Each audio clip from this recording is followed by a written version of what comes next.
Alright, good evening everybody. Hopefully you can all hear me. Hopefully the stream isn't buffering. Again, claims it's not dropping frames, but I'm getting the media encoding overload thing. So you never know with things like this. Welcome to tonight's stream. We are playing OpenTTD. This is part of the 1K streams, but it's also part of the M4J Network. So treat it as a normal stream, basically. Normal OpenTTD stream. But I will be answering some 1K questions, and the overlays might look a little bit different. Let's transition over. I'm going to unmute the desktop audio as well, so you can hear the dull rumbles of these trains, which you might notice are all currently stationary, and the game is not paused. This is the first thing. Let me just turn the volume down a little bit. There we go. This is the first thing that I wanted to mention in the stream tonight. Is scheduled dispatch. I just don't get it. I'm sure I'm doing something wrong, but I just don't get it. So this up here at the top, hopefully you can see this. This is a train that's currently working on the Great Western Network. It is this one here, I think, on the far left hand side. Train number 174. It's meant to run between Guard City St. Peter and I think this one goes to, I want to say Morningpool Falls, but I don't think it does. I think this one terminates at Gronville West. Trying to find it. Oh no, this one terminates at Woolworth. Okay, this one terminates at Woolworth. It's supposed to have a complete timetable. Down this right hand side here, there's supposed to be a timetable. Stop times, wait times, all that kind of thing. As you can see, there isn't. However, I'll do this once just to show you. If I click reset late counter... Oh, okay, this one isn't going to work. That's annoying. I had this all lined up. I specifically chose that train as well. Let me try it with this one. This one has a timetable. Let me try the one next to it. You'll see what I mean in a second, I promise. This one also has a timetable. Do they all have timetables now, just because I wanted to make a point? Yep, that one does. I don't want to choose the little trains because the platforms are full. Here we go. Right. So this one doesn't have a timetable, but if I hit reset late counter, you see now it does have a timetable. So now it's running 11:45. It's due to arrive at the waypoint up here. Good evening, George. Welcome to the stream. Hopefully we get some people on Twitch as well, but it's, I imagine, mostly going to be YouTube viewers tonight. As I say, this is a normal OpenTTD stream. I am considering the idea of continuing to stream on both Twitch and YouTube at the same time. Restream is a bit of a game changer in that respect. I'm quite happy with that software. Yeah, the timetable's a bit messed up. Scheduled dispatch is very messed up. You can see there are trains queuing to get back into the depot. It might just be that the wait times at the depot were too high, but I just have this problem across the entire Great Western Network between last week's stream and this week's one. Trains either queue here to get through the airport and into the depot, or, and I'm wondering if there's still, I mean, look how far back this queue goes, it's ridiculous. The other problem is, I mean, these ones are all queuing up as well. Here, you see they're queuing to get into GSP as well, mainly because they're queuing to get out of GSP. They're all queuing because of this train here. And I bet you it hasn't got a timetable. Look, problem. Big, big problem. So I don't know what's causing this. Hitting reset fixes it temporarily, but I just don't know if I'm supposed to be doing that or not, or if I'm actually making things worse by doing that. I genuinely have no idea. But I find it really strange that, I mean, this train doesn't have a timetable either. Look at that. And I thought it might have been because of the conditional orders. So somewhere around here, here, GSP. I've taken out the conditional order. There's no conditional order jump anymore. So each train now does one cycle and then goes straight back to the depot. And yet still, we have this issue. Although this train now has a timetable. I just don't get it. Mind you, this train's timetable, it's currently 11:46 AM, and oh, I was about to say the train is meant to leave till 5, and you can see it's disappeared. I just don't know what's happening. I think it might be... Actually, now I'm thinking out loud, I think I might know what it is. I think it's because... Let me select this. If I go into scheduled dispatch, the delay... Oh no, it's set to 15. Mind you, do you have a timetable? No, you don't. So maybe it's because it's waited for longer than the scheduled delay, so now it just doesn't exist anymore according to the timetable. But I don't know, that feels like a bug to me, where if it gets wiped from the schedule, then maybe there should be a little conditional thing that says just return to depot or something like that. I don't know. And actually, talking of depot, I'm hoping that the next version of the JGR patch contains the new route finding for send to depot. Although I do remember JGR saying on GitHub that he had a look at the Joker patch code, and he said something like he couldn't understand how it was working because the code that was meant to send the trains to the depot wasn't doing what it was meant to do, or something wasn't there that should have been, and yet it was somehow working. So I have no idea what's going on with that. That's way over my head. Evening Narasa, evening Frank, welcome to the stream. I think I'm streaming on Twitch. Or maybe I'm not streaming on Twitch. Hang on, let me check on this PC. I get this error message on Twitch that says the video download was cancelled, please try again later, or please try again. But I'm not trying to download anything. Yeah, I'm getting it on both. Maybe Twitch isn't working tonight. Maybe Twitch isn't working tonight. I am not going to waste my time fixing it. Let's put it that way. But yeah, if anyone knows how to make scheduled dispatch work, please do let me know, because I am tearing my hair out here trying to get it to work. And it's really disheartening, because it wasn't long ago. Was it last week or the week before? I was talking about how I'm really interested in playing in the game again. I'm really getting back into it. Whereas before Christmas I was starting to lose interest a little bit. And now this has happened. And it's one obstacle after the other. Way too many obstacles, really. And it just sucks the fun right out of the game. It's really, really annoying. And I'm not blaming anyone. I don't think it's anyone's fault, necessarily. It's just really frustrating that it's like this. But yeah, if anyone has a fix or just suggestions, feel free. Master Hellish has just started a new series using a map of the UK with almost all towns on it. Would love to see you use the map for a series. Maybe one day in the future. I'm kind of dedicated to this one at the moment. But we'll see.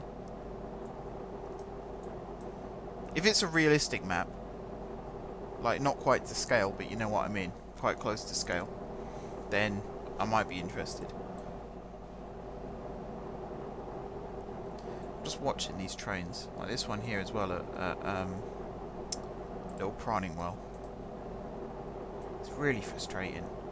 It just doesn't exist on the timetable anymore. If I hit reset, it does exist again, but it'll go for like 2 or 3 stations and then it'll just drop off the schedule again. Plus here, you're on the slow line at the moment, so you're fine. But I mean this one's blocking it, and I bet this one's scheduled to sit here for longer than 15 minutes. And then they'll both disappear off the radar again. I don't understand it. I do not understand it. Maybe there's a fix for that as well. I don't know. I don't want to badger JGR, that's the thing. Like, he was very good to get the patch working so that I can transfer the save over. And I don't really want to be posting messages every day going, oh, can you fix this? Can you do this? Because that's really annoying. I don't want to be that person. But at the same time, I would like to get it working. Or at least find out why it's not working so that maybe I can adapt to make it work to what I want it to do.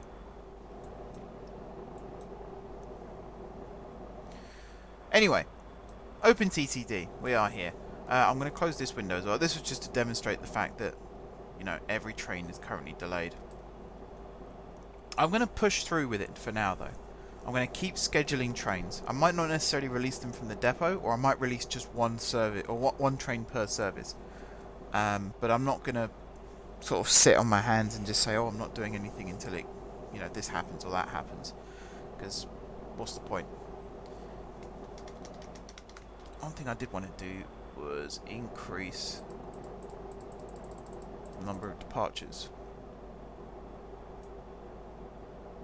So look, 20 departures here. They're all delayed. That means there's 20 trains that are delayed. That's just ridiculous. It shouldn't be like that. Something's not right. And you look at what time they're all scheduled for as well. It's currently 11:50 AM. Some of these trains were scheduled for midnight. 1 AM, 7 AM, 8 AM, 9 AM, 10 AM. They're all messed up. I really wish I could just do the send for servicing. Just watch all the trains feed back into the depot, and then maybe that will fix it. Because really the depot is the... what's the word? Buffer. That's the word. God, my brain. The depot is the buffer, so all the trains will just sit in there until their scheduled release time, and then they'll come out and sit in this depot for 30 minutes, I think it is, and then they'll head off. But, I mean, I've been trying to work it out. So every service that we have on this franchise, chances are they'll go to at least one station twice, and it's normally the starting station. So in the case of the HSTs, this one here, it goes to GSP twice, once at the start of its journey and once at the end. Same with, you know, these little trains here. Some of them head here just for a second, then head down to Rudworth, and that's their start and end. Some of them start here, pick up passengers, and then head down towards Rudworth and Dintown. So this is their start and end point. We will have some in the future that start at Wooworth, start at Mornington Falls. But a lot of trains start at GSP and end at GSP, and every single one of these trains has to come into this depot twice. And I think that there is the problem. So I might reduce the waiting time from 30 minutes down to something like 10, just so it's a quick in and out kind of thing. Because really, there's an hour waiting time in this depot per service, and there's, you know, 10 services. So that's 10 hours of waiting time, and I think that's what's blocking it. But I don't know. As I say, I don't know. I don't know if that's a factor. It wasn't an issue before we switched to scheduled dispatch, so I'm not really sure why it would be an issue now. And I know that JGR recommended just using the auto separation, which for some services works fine, but because I'm using clock face departures, it doesn't work. I can't just do auto separation, because it will just separate according to how many trains you've got, rather than telling you how many trains you need. Right, but we'll persevere. So we've set up some services on GWR. Today, I think we're just going to set up the rest. I don't think... I was going to do the Western Reaches North as well, but I think what I might do instead is the Guard City Great Northern, up to Warnbridge and Don'tborough and Hoddingville and places like that, and out of Bartholomew Square as well, because I kind of want to test it out of two termini, Bartholomew Square and GSG, and see if that changes things. But let's get the rest of the GWR started. Oh, you are working. Which one? Oh, is it the Mornington Falls one I need to do? Yes. Alright, so we need to do the timetable first. Look at this. This is all set up and working. So it is scheduled dispatch that's doing this. Definitely.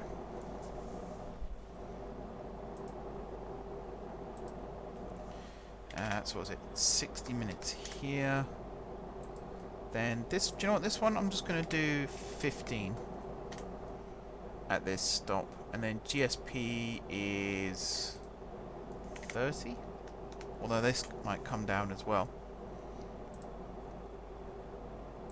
Little Prawning Well, probably like 2 minutes, it doesn't need to be too long. Great Winfield Airport we can do for 5.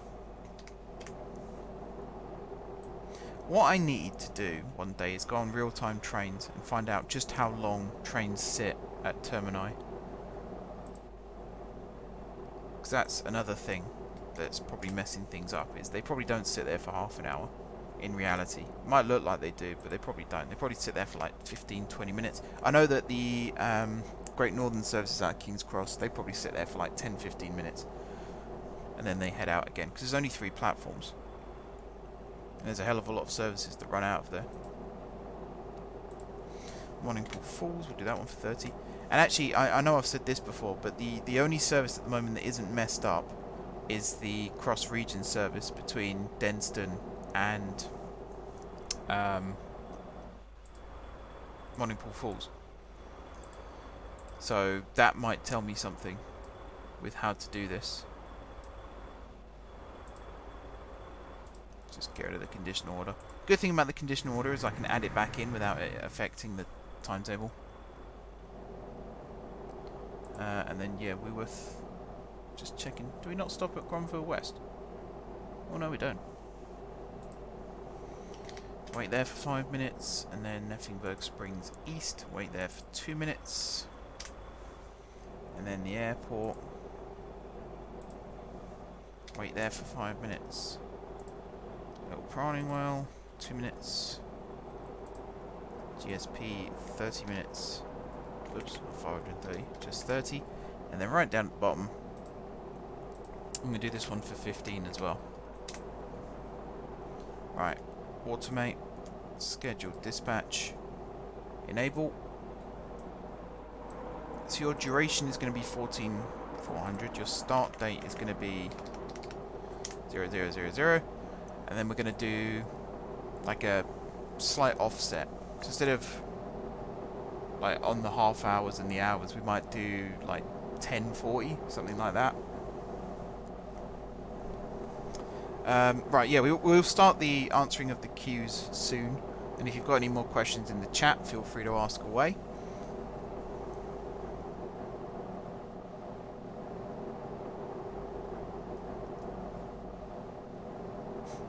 I'm just checking Twitch again, still doesn't want to work.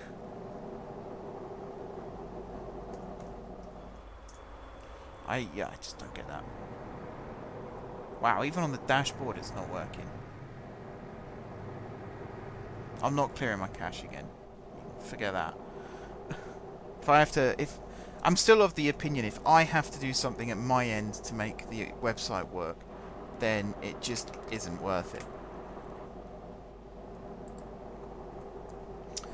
510, 540, 610,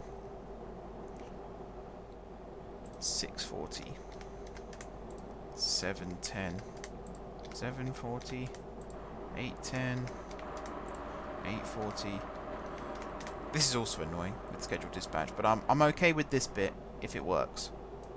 It's a necessary evil. I might as well start answering the questions while I'm filling this in. So the first question of tonight is, what is the longest train you've ever had or have heard of in OpenTTD and in the UK? I'm assuming that's... Well, I'll do it for both. I don't know whether you mean journey length or whether you mean actual train length. Actual train length in the UK? That's a good question.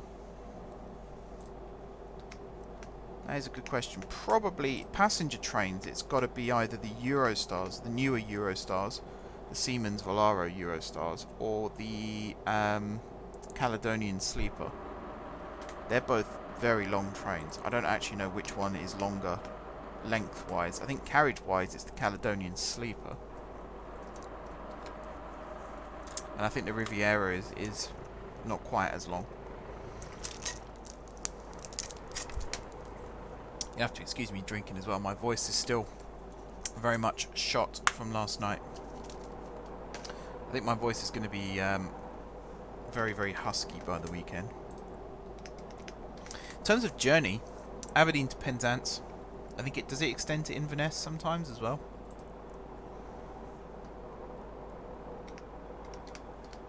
That's the longest journey. Is it 13 hours I think it takes? Runs once or twice a day. I'm assuming there's a reverse journey as well. No one ever talks about it though, so I don't think there is. I think it's a one direction thing.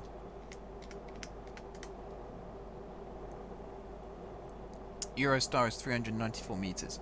Yeah, because the new Eurostars have less carriages than the old Eurostars, but each carriage is longer, therefore the train is overall longer. And I know we had this debate on stream a while ago, and on Discord actually, with the new Avanti trains that have been ordered from Hitachi, because they've got less carriages than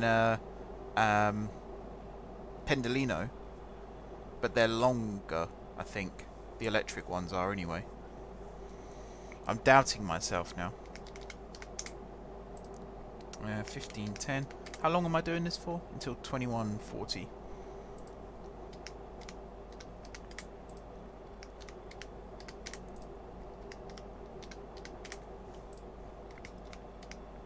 I know I always question the questions of, you know, what is this in OpenTTD and in real life, but it's actually a good comparison. It's a good question to ask. Because, as I say, the M4J network is very heavily inspired by the UK rail network. So if there's something on my network, chances are it exists in real life as well. Excuse me. In OpenTTD, I don't know what the longest train possible is. On my network, it's probably going to be the sleeper trains that will operate in the future. They're going to be these platforms here at the airport.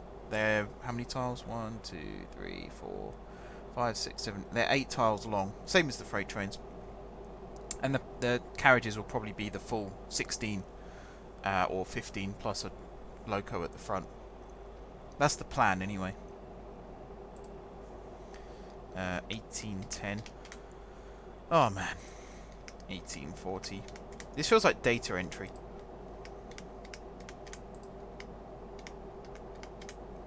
There just needs to be a copy paste feature. So even if I just like, you know, like on Excel where you can click and then there's a little box in the corner and you can just drag it down. That'd be so handy. One of the great things about this game though is, if it's possible, it will be in the pipeline. Someone will have thought to have done it by now, and they're probably working on it as we speak. Right, that is the last train of this schedule. I'm not going to release this train yet though. I'm just going to let it sit there for a bit. The Morningpool Falls one, that is that one. That one already runs. This one to Plindom, this one doesn't run yet. Bugger, did not mean to do that. I'm misclicking and all sorts of things at the moment. I don't know what, I don't know if there's like a virus going around at the moment or something, but this week I've just been really out of it and just tired. I don't know what's wrong. Something doesn't feel right. I don't want to worry anyone. I'm probably fine. It's probably just, you know, January blues and whatever, but I don't know. It just feels like the life's been sucked out of me. In reverse, it's Penzance to Dundee. Okay. That's why I've not heard Penzance to Aberdeen before. I believe new electric Avanti trains are longer at 25 metres per carriage compared with 22-23 metres on Pendolinos. Yeah, that was the thing, because when I first read the press release, I was thinking, how the hell is a 7-car train got the same number of seats as a 9-car train? But it's because of the longer carriages. So it does make sense. When you get the full statistics and, you know, crunch the numbers, it makes a lot of sense. But yeah, to begin with, you are kind of sitting there with your abacus and your fingers and toes trying to count how that's even possible. So this is the Plindom train. Let's have a look at the Morningpool Falls train. The off-peak one. The one that actually runs to Morningpool Falls. This is going to be the datum for the scheduled dispatch. Because again, I don't want to just do on the hour and on the half hour, because then you end up with trains getting in each other's way. Which is not the issue here, by the way. It's not a case of trains getting in each other's way. It's just trains disappearing off the schedule. What's the longest train journey you've made in the UK? It's London to, well, Stevenage to Edinburgh, I think is the longest I've done. It was a rail tour. So it wasn't just like, you know, hop on a 225 or a 125 and, you know, 3-4 hours you're there. I think it was like 6 hours there and maybe longer back. And it was really disappointing. It was a Christmas thing. And it's the usual thing if it's a diesel hauled from King's Cross to York. And then a steam locomotive was supposed to take over. So we got up at like 4 in the morning, got on this train at 6, pitch black at Stevenage. I don't think it got light until just outside York. And then we got to York and found out that the steam loco had failed and wasn't going to be operating that day. So we were diesel hauled all the way up to Edinburgh. And because it's, you know, early to mid-December, it was cold, it was wet, it was miserable. It's the only time I've been to Edinburgh. I really want to go back to Edinburgh just to prove that it's not cold, wet and miserable all the time. Even though, you know, Scotland has a reputation, I'm pretty sure it's not true. I barely saw the Forth Bridge because there was like a fog type thing where it was been raining, and it wasn't a bad day. That's the thing, it was a good day. It was actually really cool. We went on the Royal Yacht Britannia, we got to see Waverley Station is incredible, by the way. Very, very nice station. But yeah, I think that's my longest one. I've been on the train to Newcastle as well, which was also a rail tour. That one was steam hauled at York, but actually that was for different reasons. So the one to Edinburgh, I think the train got held up on the way back, so the journey back was longer, so we didn't get home till like midnight. But the one to Newcastle, it was me and my dad, and again we got on at Stevenage, got to York. I don't even know what steam loco it was so long ago.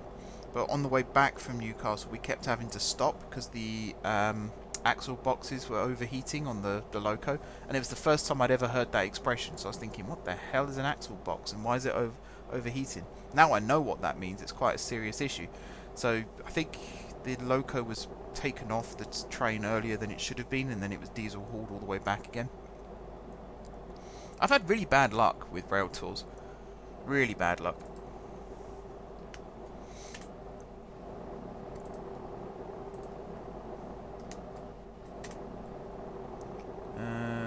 Easttown, 1 minute there. Trunley Market, 1 minute there. I'm not changing the Google Sheet right now. I can't be bothered. To be perfectly honest, I cannot be bothered. Right, next question from the 1K list. What is your favourite part of your M4J network? Can I cheat on this question? What I really want to say is the entirety of Guard City. The way that it all connects together, the way that, you know, certain stations have been built. GSG is my favourite station in terms of concept. It's one of my least favourites in terms of design. I don't think I did a very good job with it, but it's kind of too late to rebuild it. And it's one of those things where, in London, I look at things like the North London line and the speed limits there, and I just think, how have they not solved that problem by now? And that to me is my... GSG is my North London line. I could probably fix it if I wanted to. It would probably take me a long time to do it. But I'm kind of just used to it being the way it is now, so I'm just leaving it as is. So I don't hate it. I don't hate it at all. And it is really satisfying when it works to see all the trains arriving and leaving. Particularly as King's Cross is one of my favourite stations in the UK. I didn't even know I had a favourite station in the UK until I started this series. But it's definitely on the list. Probably at the top of the list. It's the station I've been to most, besides Hatfield.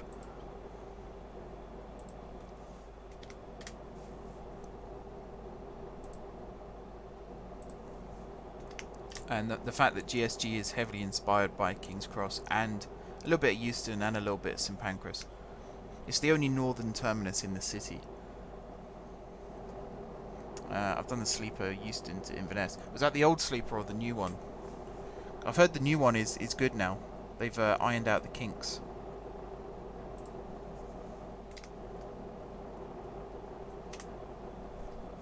They will only do 15 minutes at Plindon. Quick turnaround, come back again.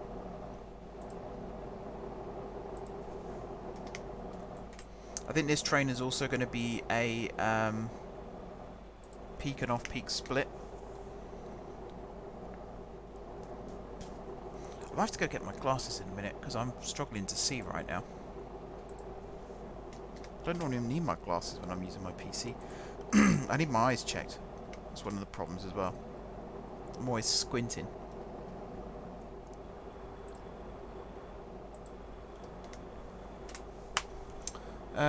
So yeah, my favourite bit of the M4J network is the lines around GSG, GSP, GSMI. I really like this approach. I like the fact that the way the overground line goes across the top. And actually, one thing I haven't mentioned is I've turned on the setting to be able to build bridges over station tiles. So in theory, I've always wanted to move this overground bit here, where the GSP platforms are, slightly further east, so that it actually lines up with the station.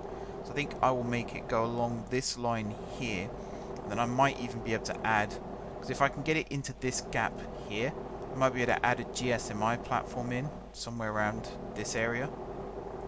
And that would be really cool.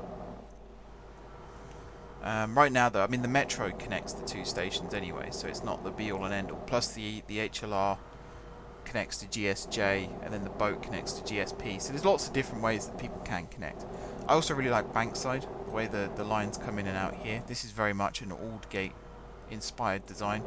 Aldgate East here, even though it technically isn't, it's Bankside East.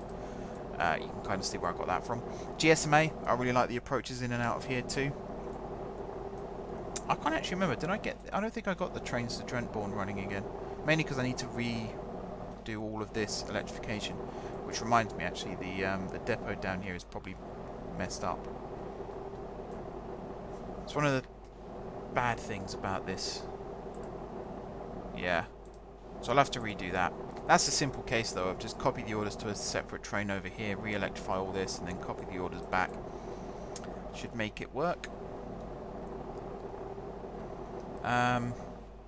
GST, we actually need to get trains running through GST. That's one of the issues. Again, I'm not that happy with the design, but I don't really know what else I can do with it at this stage.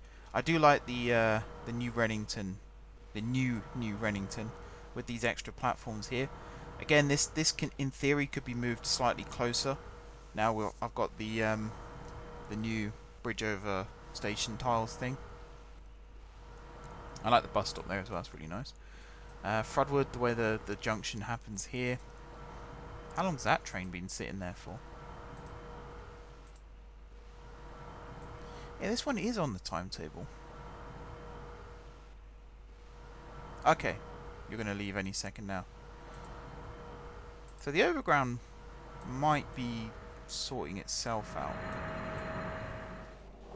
Oh yeah, the approach is to GSJ as well. I'm actually going to rebuild GSJ.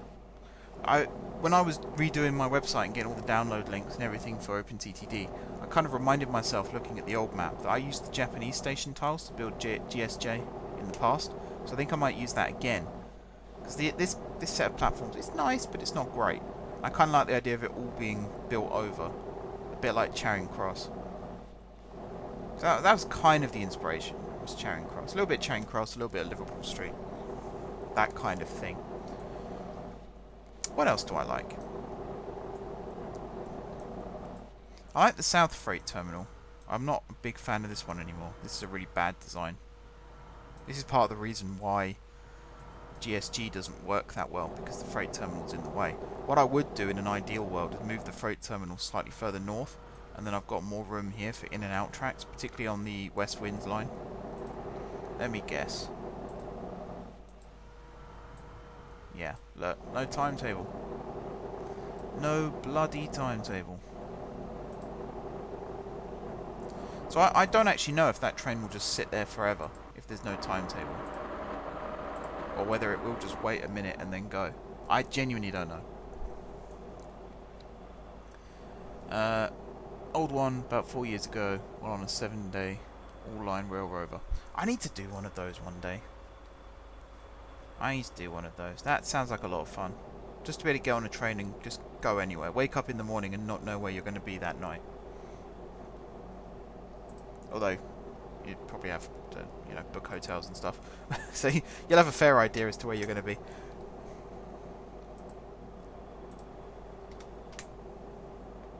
I've heard there's a new GRF coming out with UK station tiles. Yes! I've been waiting for it. The guys who've made BR trains and BR tracks, they were working on a BR stations, and one of them, they're working on multiple versions, one with real life stations and one with just platforms. So the British station platforms, actually no, it's not that one, it is this one, BR stations. This is part of it. but there's meant to be ones based on like King's Cross and St Pancras, and I think a Birmingham New Street one as well. And I believe, from what I've seen, there's supposed to be... There's this, which I don't know if that's part of it or not, but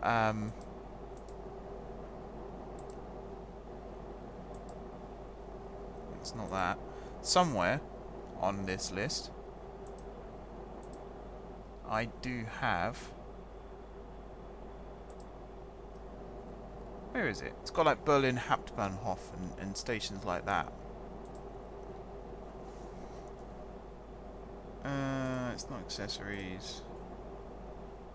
This might be good to have as a station. Modern stations, there it is. So there's Berlin Plaza, Berlin Hauptbahnhof. I'm probably pronouncing that awfully bad. Raccoon City, Hanover, Alderville, things like that. There's supposed to be a version of this that has UK stations. And if that's the one that you're referring to as well, Frank, then it's awesome that they're still working on it. Because it kind of went... I was reading about it on the forums and it kind of went dark for a while. So I'm glad that they're still working on it, if that is the case. Because I can then rebuild a lot of my stations. Because I don't mind the Dutch platforms. I think they look really cool. But the fact that they're everywhere kind of makes it a little unrealistic. Because in real life, different lines were designed by different people. So they wouldn't all look the same.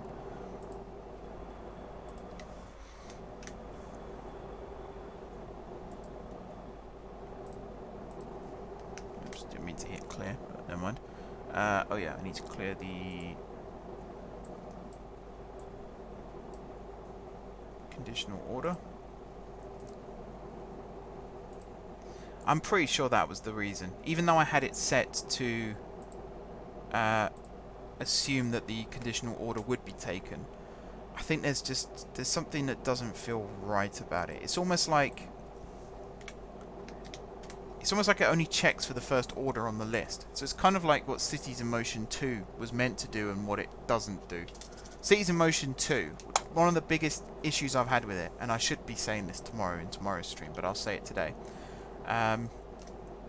The way the orders work is you can do a loop system. So you can set up like a bus line, for example. It starts at stop number 6, does its loop, and then you can end it at stop number 6. And in theory, what's meant to happen is it gets back to stop number 6, it empties all of its passengers, and then if its condition is above a certain number, it would then reload and do the loop again.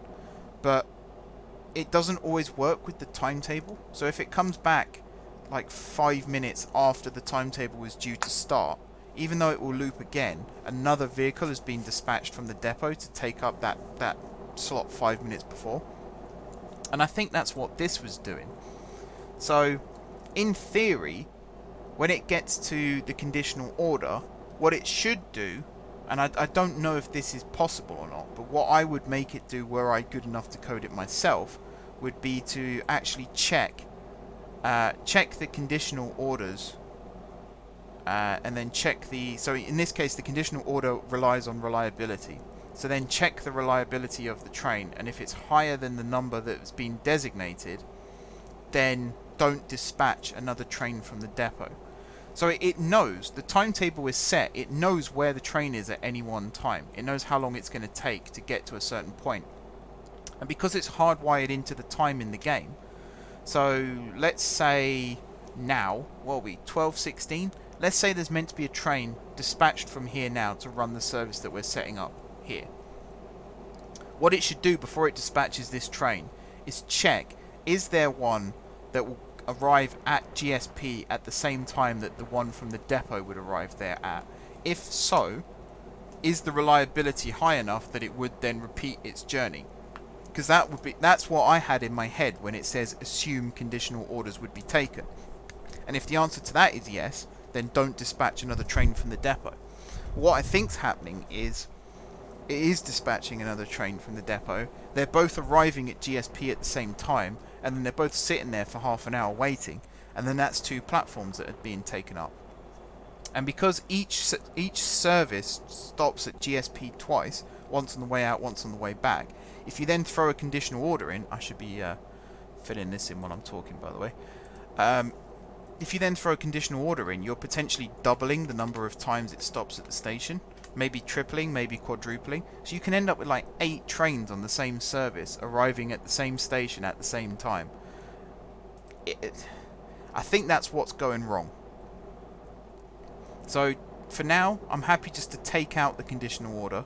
It doesn't affect how many trains I need on the schedule. It still says the same number, which also makes me suspicious as to perhaps I'm right on this theory.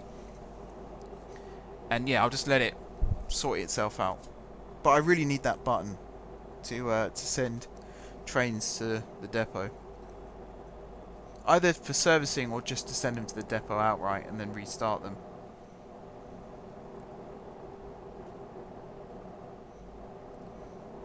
That'll probably be the easiest way to actually fix it. Anyway, let's do, for this one, if it's 4, so this is on the hour and the half hour. I can't really do the offset because that's when the off-peak and peak operate. So maybe I'll just do like 5 minutes after. So I'm pretty sure as we add more services to this, there'll be even more.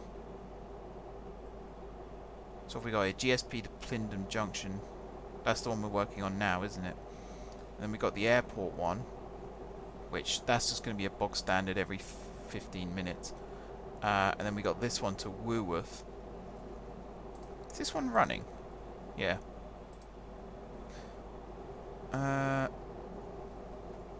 So yeah, every... Although, what's your one set to? I bet it's the same. Oh no, you're set to 6. Okay, we'll do this one to 12 then. Like 12 and 42.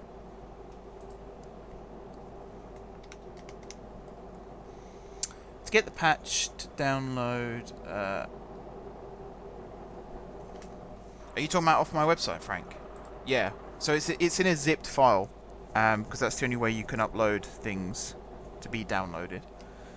So yeah, to download JGR's patch, you can go on GitHub, and I think releases. I'll put a link actually to that. Not on this PC. Let's do it on the one where I'm actually streaming. That'd be a good idea. So I do have a bookmark for it. So if you go to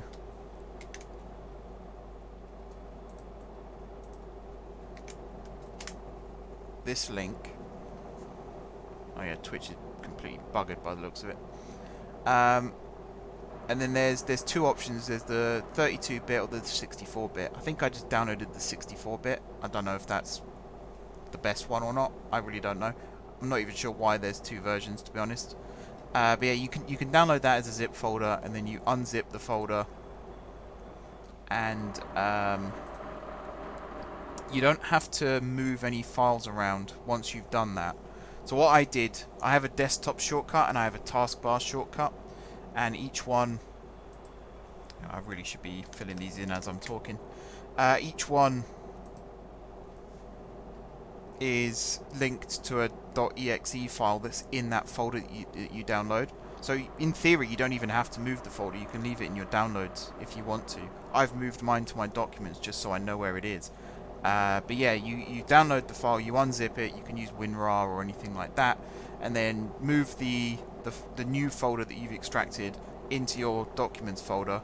Go into that folder, and then there should be a .exe, and then that's your version of OpenTTD now. So you don't have to delete the old one if you don't want to, as long as you know which one's which. You can keep them both. I do delete them because I have a habit of clicking the wrong thing. The number of times recently I've opened Football Manager 2020 instead of 2019. I should know better by now, but apparently I don't. But yeah, you're good to go. It's the easiest game in the world to install, OpenTTD. It's so good. It's so accessible. That's one thing I'm really a big fan of these days, is accessible everything, really, let's be honest, but accessible gaming especially, because there's so many companies that just want to sting you when it comes to charging for games.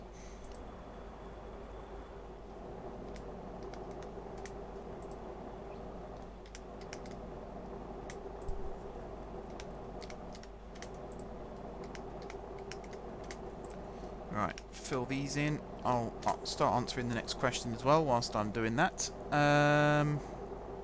What is your favourite part about OpenTTD? I think I've just answered it, actually. I think I've just accidentally answered the question. The fact that it's accessible, the fact that it's free, the fact that it's constantly being... Whoops. Wondering where that order went. The fact that it's constantly being developed as well. And, you know, you think how old this game is now. I think 2004 was the first version of OpenTTD. So it's 16 years old coming up. And it's still being updated. And every time there's a big update, or, you know, there's a new patch released or anything like that, the first time I downloaded JGL's patch, it felt like a whole new game. And the fact that there's a game that's 16 years old, and yet you can still download it, a new version of it, and it feels brand new. I just love that about it. It's not the most, you know, it's not 4K resolution, photorealism or anything like that. It's not the prettiest game in the world, but it's the most functional, in my opinion. It's the closest game I've ever gotten to living out the ideas that I can come up with. So I wanted to build a fully realistic rail network. And to an extent, I've got that because of this game. Transport Fever doesn't work like that. City Skylines doesn't work like that. Cities in Motion doesn't work like that. This game works like that. It's one of the reasons I love it so much. However, the flip side of it, what is my least favourite part about OpenTTD, which is the next question, the fact that sometimes things break. So the error that I was getting on the Joker patch, I missed out 2 orders there because I'm a derp. Yeah, the errors, crashes that I was getting on the Joker patch, the fact that the money system was a little bit broken there as well, scheduled dispatch not quite working properly, and the fact that there's a lot of buttons that don't really seem to do anything in the game, or there's a lot of buttons where there's no undo feature in the game as well, so if you make a mistake you have to scrap everything and start again. So for example, right now, this train here, if I was to change this start date accidentally, all of these times here would change, and then I'd have to go through and change them all back, or just, you know, suck it up and leave it as is.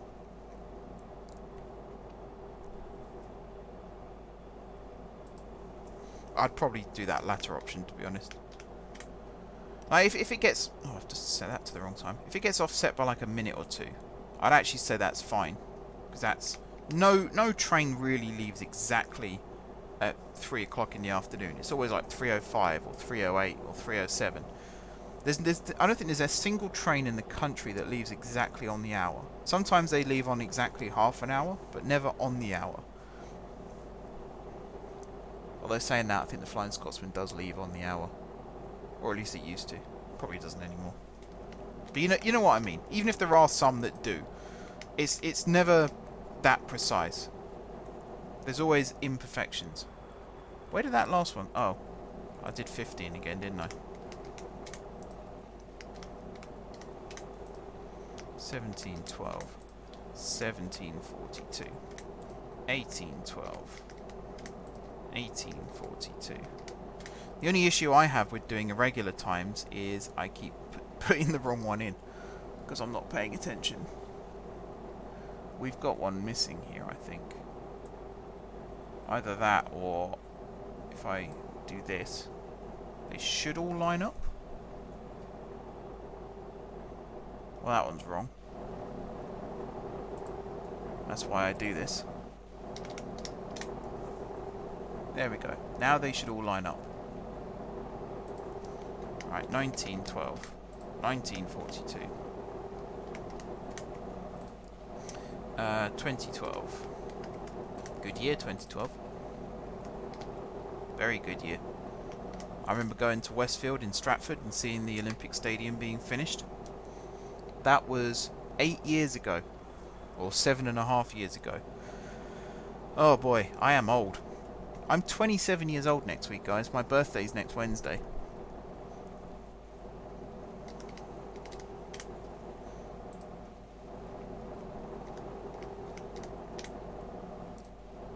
Don't worry, I'm not expecting anyone to get me presents or anything. That's not why I'm telling you guys. Actually, yeah, 22:12 is a good time to end this service, I think. So this is the peak service.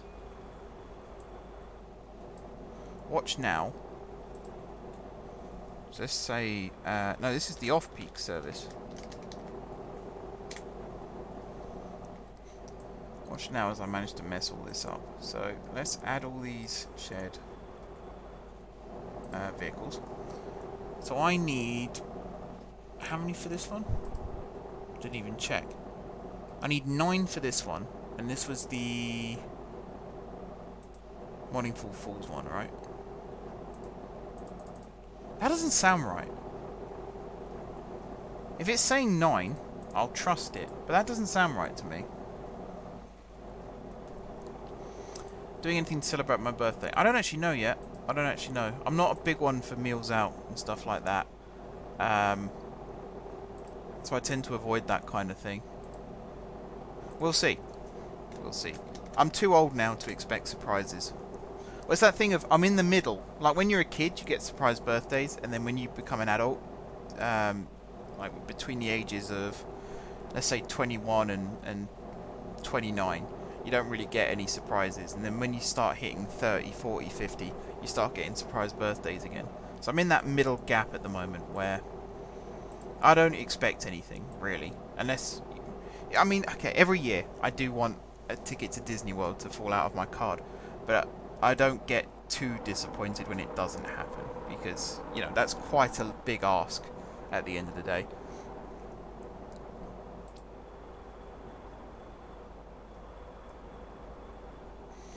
You're not the right train. I thought something was off there. Wait, what have I done? Oh.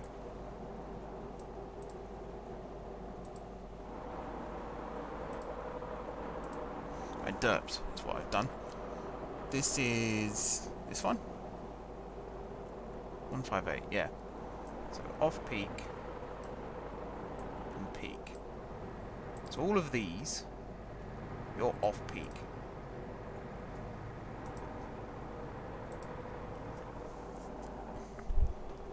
So I'll probably just have a quiet day on my birthday. Probably spend the morning in bed. Probably spend half the afternoon in bed as well, knowing me. Might ask the guys if they're up for playing some Siege.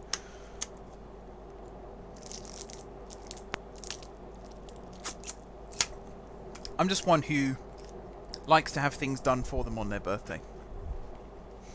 Not expecting to have to make food or anything like that. So one day a year where I get that. The rest of the time, I'm on my own.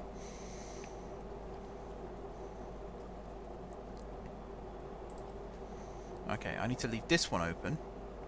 Because now I need to do... Oh, God. I need to do the maths. So we only need 9 vehicles. We currently have 14. So if I take it up to 10, we can take these bottom 4 and start using them for the peak trains, which will terminate. So currently it terminates at Plindon. I think the peak ones I might terminate at Woolworth. Actually, I might not have peak trains at the moment. I might add those in later if that's okay. I realise I should probably be conferring with George for most of these, but what can you do? So yeah, I'll remove these bottom 4 for now, and I'll stick them just in ungrouped. So one of the great things about this new system that I have got now is if I need to add a new train for whatever reason, if there's a train in the depot, even if it's not the same type. So for example, these are loco haul trains.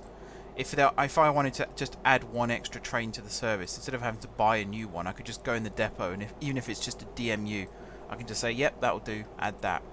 Which is basically what they do in real life.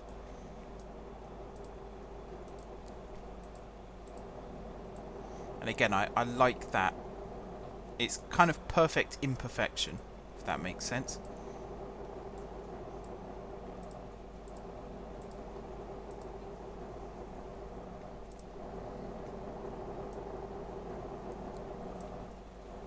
Okay.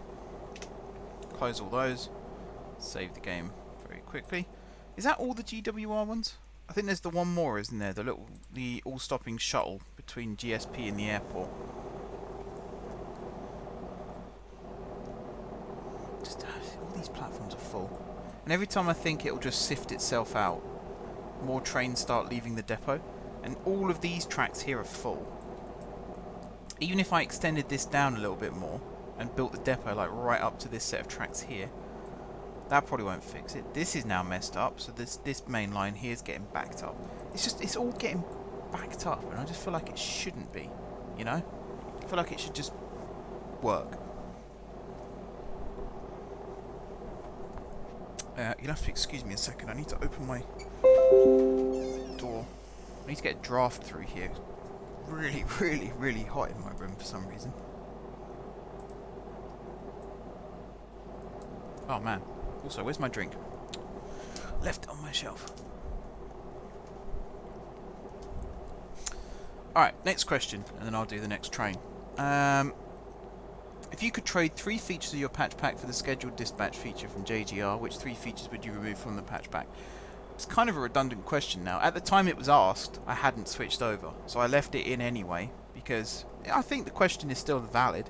The 3 things I would have sacrificed were track overgrowth, which is one of the things that has been sacrificed. The old timetable system, the fact that I couldn't get a day length to be the same as it is in real life, which again I can now do, so I was quite happy with that. And actually, it might sound like a strange one, but underwater tunnels was almost one that I was willing to get rid of as well, because I've worked without underwater tunnels in the past, so I didn't think I'd miss it that much. It is a handy feature to have, particularly on the high speed and the Transrapid, because you could just build tunnels everywhere. But yeah, I don't miss it too much. Or I wouldn't miss it too much if it wasn't around anymore. Fortunately, it still is. That's not the one. That's the one. See, I'll set this one up, and then I might take like a 5-minute break if that's okay with everyone, just so I can go get another drink and cool down a little bit. I don't know why it's so hot in here. Oh, and I go get my glasses as well. I'm planning on streaming for 2 hours tonight, so we'll pretty much be on the hour when this is done.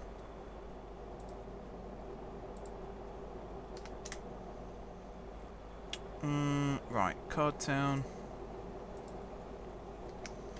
1 minute. Princeton. 1 minute. Little Proningwell, 2 minutes. I'm actually going to rebuild Little Proningwell. I might do that tonight as well, just to increase the number of platforms on the Great Western from 1 in each direction to 2. I've already thought of a way of doing it. I almost built it the other day, and I thought actually I should probably do that on stream, because I can talk through the process as I'm doing it. And what we're going to do here, 15. Might as well. And then back. Oh yeah, I need to remove the conditional order. I don't think I've done it for all of the Great Western ones. I will do at some point. I won't do it on stream. I'll go away and do it. It's not the most exciting thing in the world. I don't know though, I get really paranoid about it. I'll finish a stream and then I'll think, was that as entertaining as it perhaps could have been? But then I always think back to, why did my channel get started? And the reason my channel got started was because I couldn't find videos that I wanted to watch on OpenTTD or Cities in Motion or Football Manager. So I thought, well, if I can't find them, I might as well make them. And that's the basis of the channel. So I always finish a stream and think, was that really entertaining? And then I sort of take stock and think, actually, I'd watch it. And normally if I'd watch it, someone else out there would watch it. That's what got my channel going in the first place.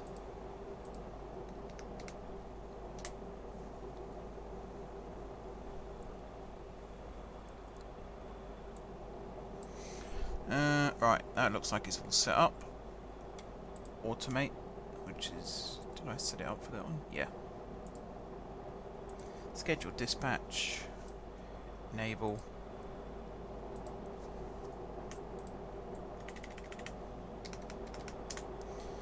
So this one, I think I'm going to do... Was it 1 an hour? No, it was 1 every 15 minutes, wasn't it?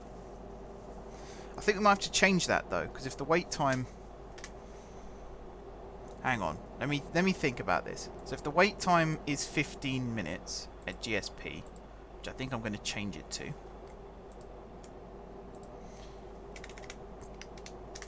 And I also need to lock all these times.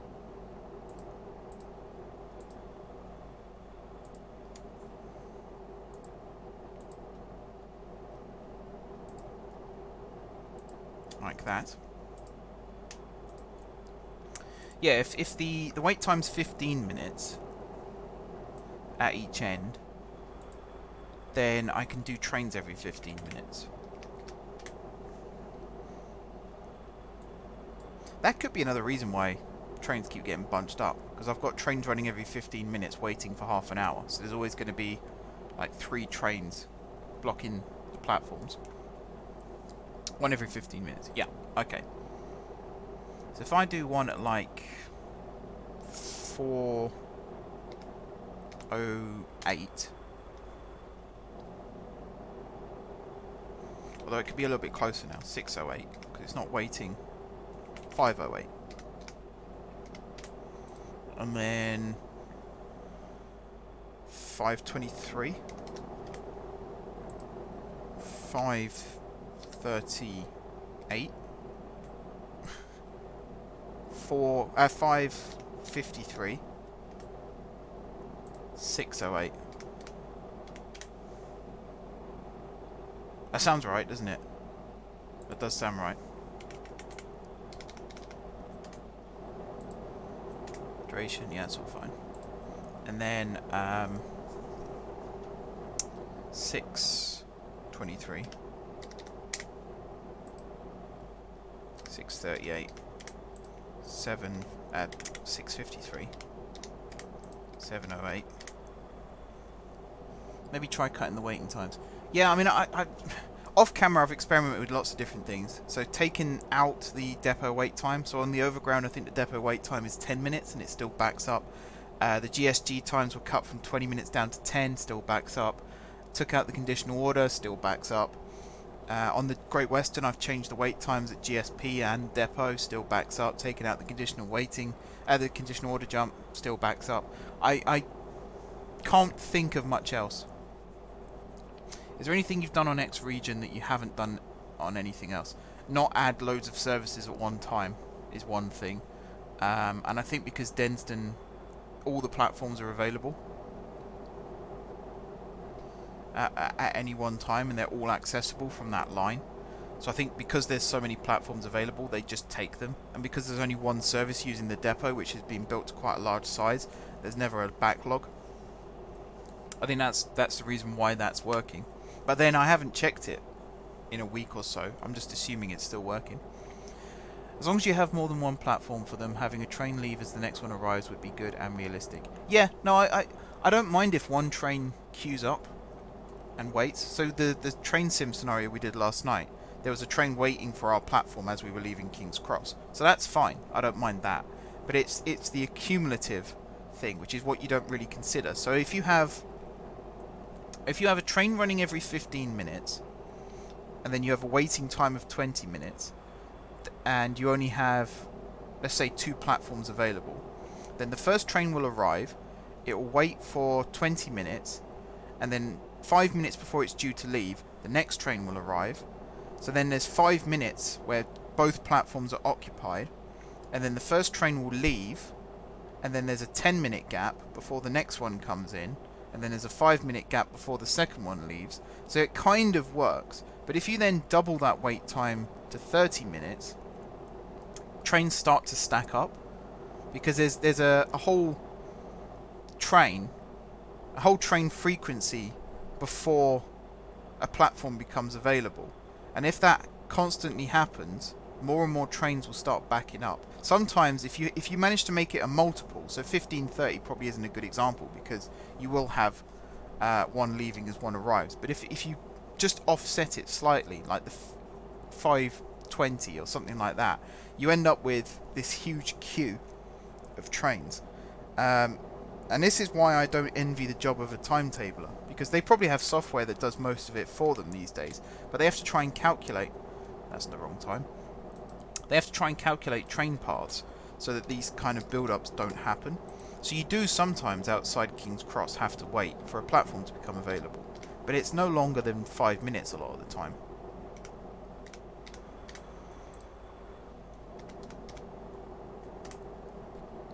On my network, it's considerably longer than 5 minutes. But yeah, that is one of the things I'm aiming for, is to have that one in, one out thing. Because then you know you've got a good frequency running. It also tells you when you're at capacity. It's a good way of knowing that. So your station, if you've always got at least one train waiting for a free platform, then your station is technically operating at full capacity. So you know that you've either got to alter some wait times, or you have to stop running new services to that station. And it's not quite as easy as just saying, you know, there's 16 platforms and there's 16 trains an hour, so it should work out, because that's only how many trains leave per hour. It doesn't necessarily account for how many trains arrive per hour. And also, a train can't arrive and leave from the same platform at the same time. There'll always be an offset.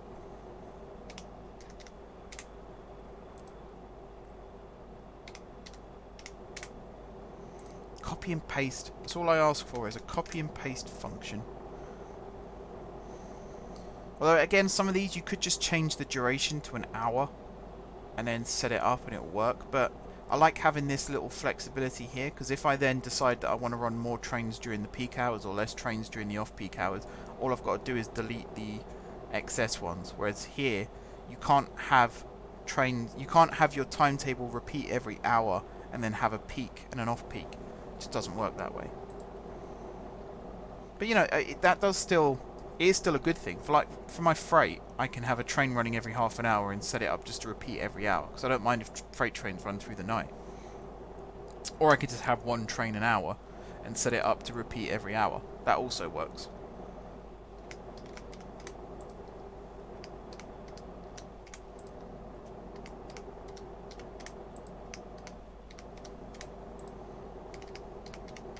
Yeah, 11:23, 50, no, 38, 11:53. What I'm going to do is try and make this a multiple of 4. There we go. So they all line up. Then I know I've missed one. 12:08. Also, at most terminus stations, the services have extra time arriving to make up for delays. Yeah, that's why I chose 30 minutes to begin with.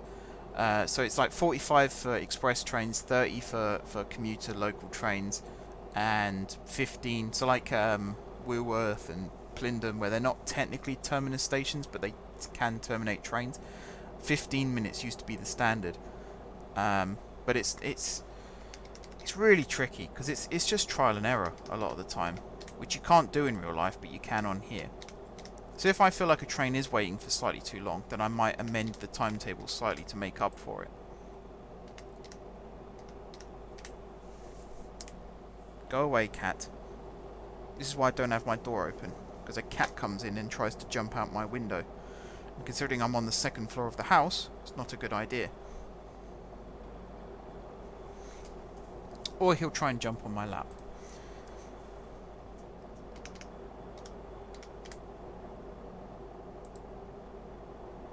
Did I just do 11 again? For God's sake. 13, 38. 13, 53. 14, 08. 14, 23. But yeah, contingency, I think is what it's called on timetables, where you have, or stop time, or dwell time, I think they can call it as well. I try and spread it out across the timetable now. I used to do it just at terminus stations.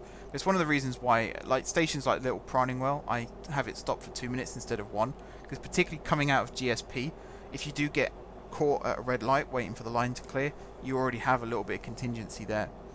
And, you know, stations like the airport here, 5-minute wait times, is to make up for that as well. Just areas where there's lots of train movement and lots of cross movement. Trains crossing over each other and things like that. Again, I've completely forgotten the word I was going to use. But it's just nice to have that little buffer to make up the gap. 1438. 1453. 1508. I'm really struggling here, guys. I'll be honest. I'm considering not doing the Sunday stream on Sunday. Maybe doing it next week instead. I'll have to keep you guys posted on that one. I want to do these ones that I've promised I'll do, particularly things like OpenTTD and Cities in Motion 2, because they were the two big games on the channel. But Football Manager, I'm debating, and the Sunday one. Even though there's a lot of questions on the Sunday one, I'm not going to cancel them outright. I'll just move them to a different day. Bear with me a second as well, because my cat is trying to jump up on my bed.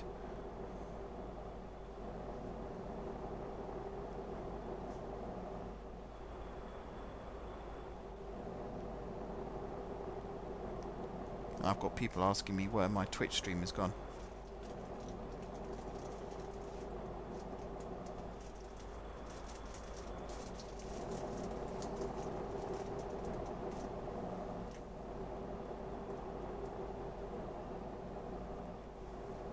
Right, where was I? I suppose I should get back to the questions in a second as well.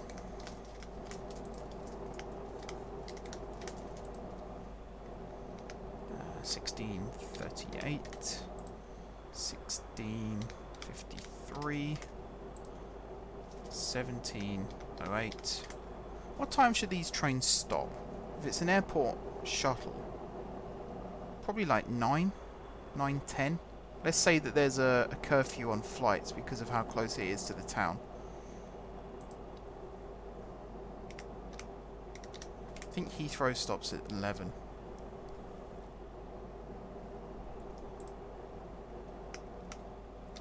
I think it does.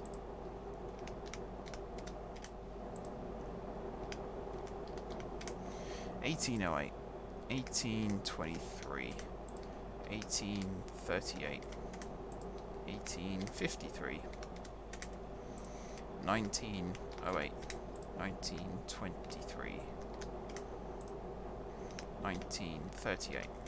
Right, I'll answer one more question now while I'm finishing this off, and then I'll take like a 5-10 minute break. I think what I might do is go and find a cross-region train, play some stream music, and just follow that train throughout its journey, so you guys can watch something while I'm getting a drink and all that kind of stuff, and then we'll come back and we'll do the Great Northern franchise. So the final question of this part, which actually takes us to about halfway down the list as well, which is good. If you had to go back to regular vanilla OpenTTD for 1 week, you can still use new GRFs, what would you build? So I'm assuming that means no patch pack, essentially. I would build a vanilla version of Guard City. So without underwater tunnels, without full timetable automation, and just see if I can make it work again. Because the very original Guard Town, as it was known back then, worked that way. And it worked quite well, to be fair. It did work quite well. So to try and do that again, I would yeah, I think that would be my answer.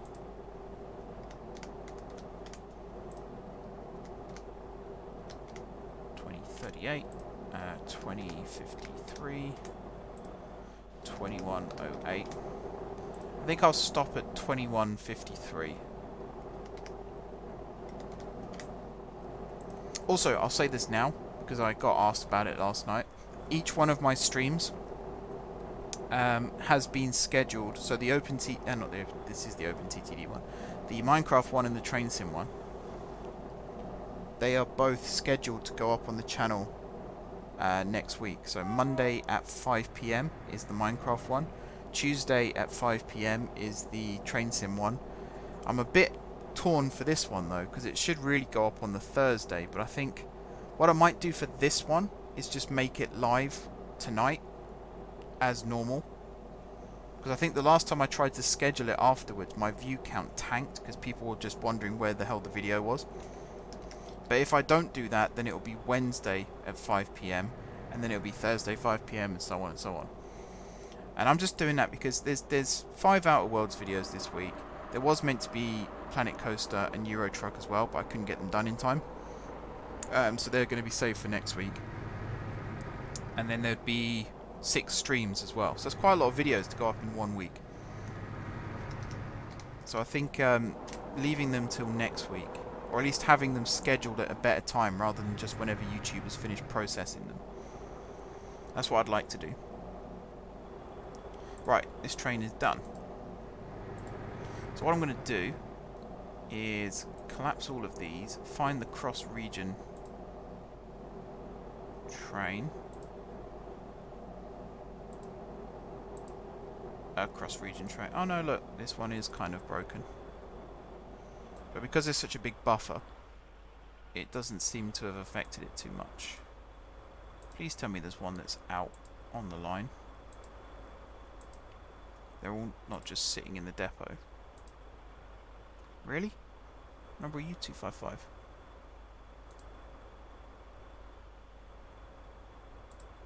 Where are you? Oh, you're there. And what are you? 299, 300, 301, 302. Okay, so this is a little bit weird. I'm not sure what's gone on with this train. You should be able to see it there. Let me just check the timetable, if there is one. Yeah, look, this one doesn't have a timetable either. Alright, reset the late counter. This is now running. I'm going to pause the game really quick. I'm going to get the stream music up.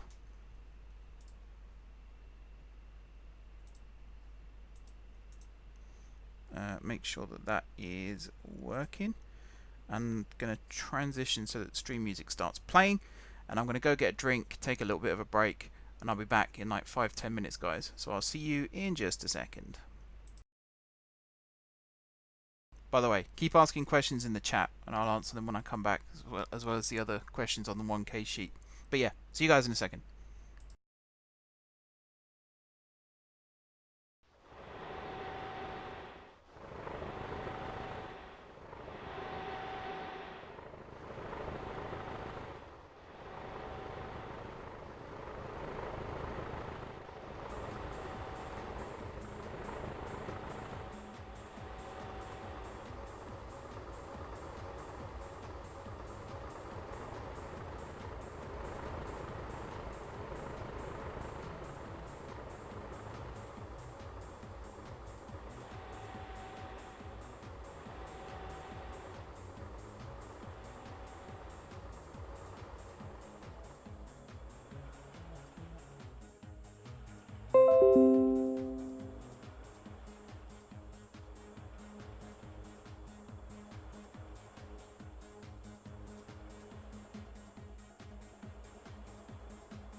Alright, I'm back.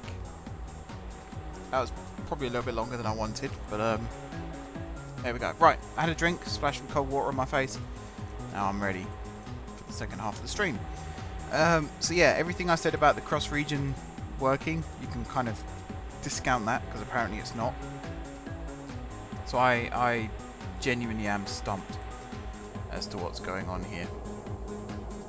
That this shouldn't be happening. Trains queuing all the way back to Guard City almost shouldn't be happening. Although while we're here, I could do a little bit of the rebuild here that I was going to do. So it's quite simple really. The plan that I had, I was going to take this which actually needs to be... Oh no, it can be, because this is just the overground. I did a check. The fourth rail, because you've got third rail here, and directly, or two below it, you've got fourth rail. Fourth rail can work with third rail trains, which is something I was worried might not be the case. So I'm quite happy that it is in fact the case. That's a really nice attention to detail that the developers have put into that. Because in real life, of course, the Watford DC line is shared with the overground, and also the the lines to Richmond are also shared with the overground. So it's a nice detail that they've added that in. I think that's pretty cool.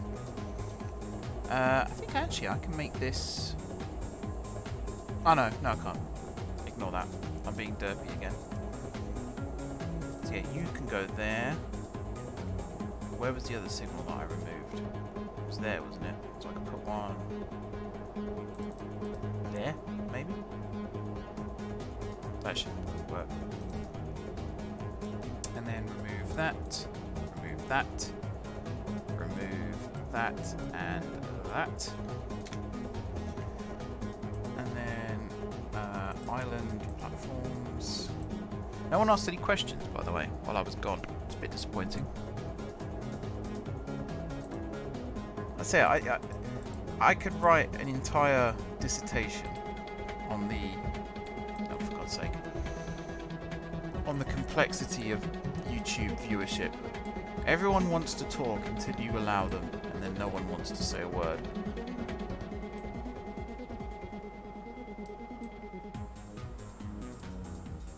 That really mystifies me, that does.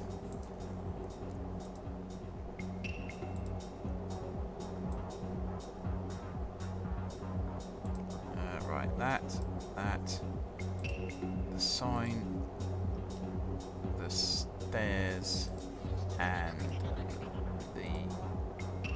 What's that? Palm barge, that's what it's called. So they go there, and then here, repurpose the old platforms as GWR ones. So what I'm going to do here is remove these signals. That one, the other one is fine.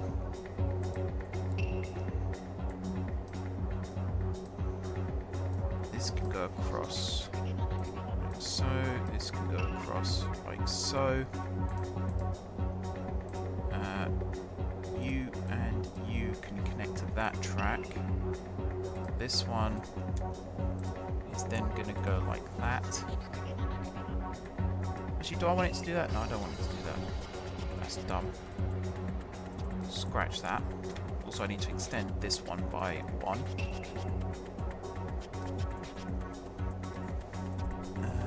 That and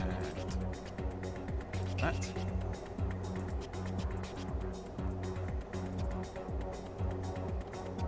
So that one will connect there, that one will connect there, that one will connect there. Remove that. That one can go like that. And then this one can just stay as is. No problem. Swap these around. You can go there. You can go there and there. Get rid of those. Put that one there. So that should now be 4-track on the GWR.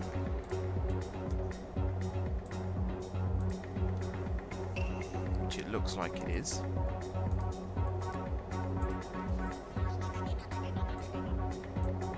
There we go. Just make it look a little bit pretty. Yeah, right, Dylan. Yeah, too many questions. Fire away. Did you see that program about the Tyne and Wear Metro on Monday evening? I did not. I always seem to be the last one to find out about these programs. The only one that I was sort of ahead of the curve with was the Crossrail one, which has dated really badly. That show has not aged well. They were really excited about this brand new railway and how great it was going to be, and now it turns out It's not as great as we all thought.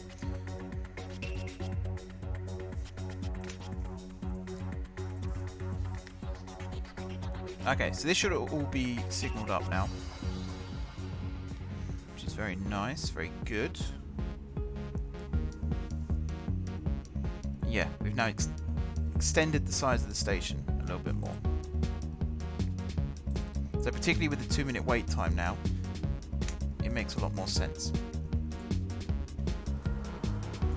Well, that being said, there's still trains. Look at that. It's just trains queuing to leave the city.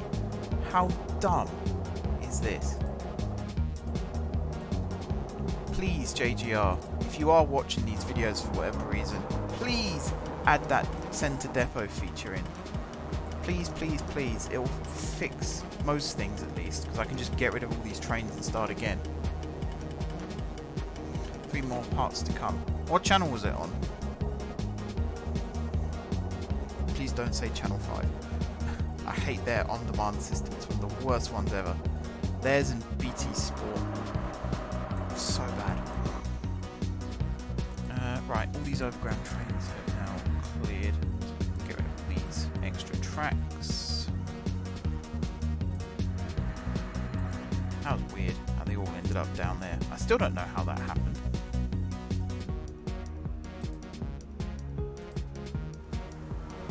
The 2 sides of the station aren't even linked. That's the bit that confused me.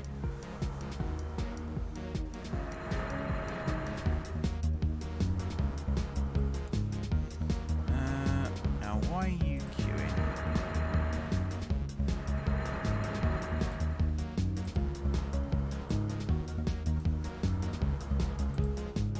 Oh. Yeah, that's not supposed to happen. Okay, hopefully that's fixed it.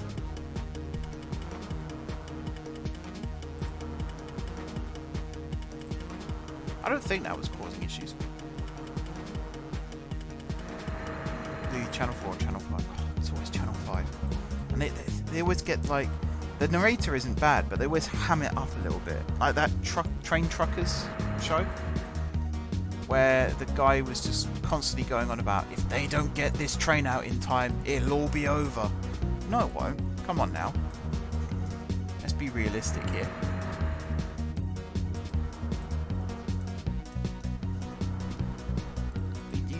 You don't need to hype these things up. At the end of the day, it's rail enthusiasts watching shows about railways.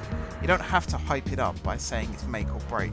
Just say it as it is. State the facts.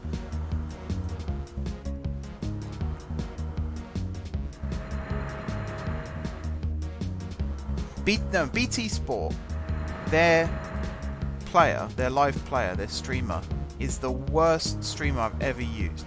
I've never watched a match on it without it buffering. And I don't have bad internet, and I don't have a slow PC.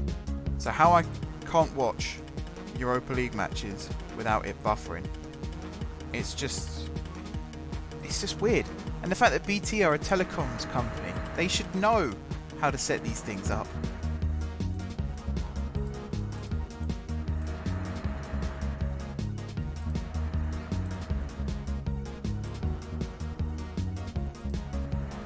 Alright, I'm just moving this station over slightly as well. I'm doing everything except what I'm supposed to be doing. I'm going to assume the new HLR is going to work on 4th rail. I've no idea.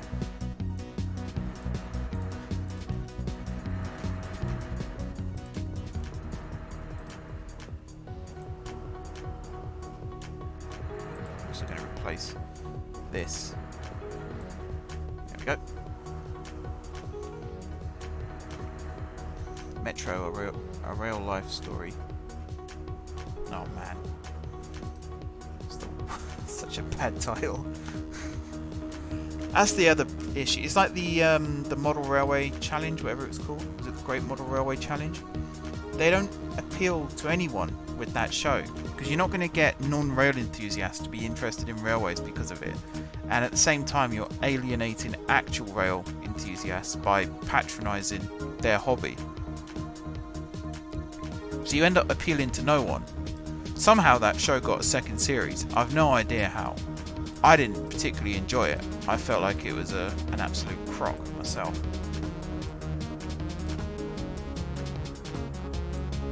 Just be genuine. That's all I ask with these shows. Just be genuine. Don't water it down.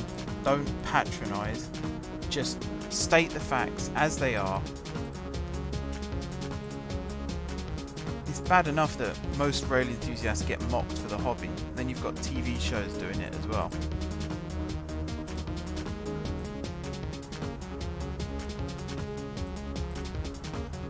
I mean, I don't know about anyone else in the chat. I've spent my whole life being called an anorak, even though I've not once taken down the number of a train. I'm not a train spotter. I just like railways. They're two very different things.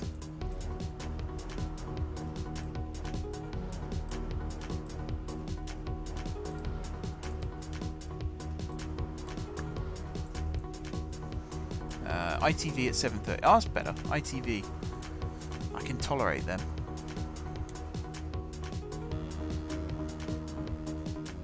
BT Sport on TV is actually good, apart from the commentators and the presenters, but by the by, the actual coverage is good.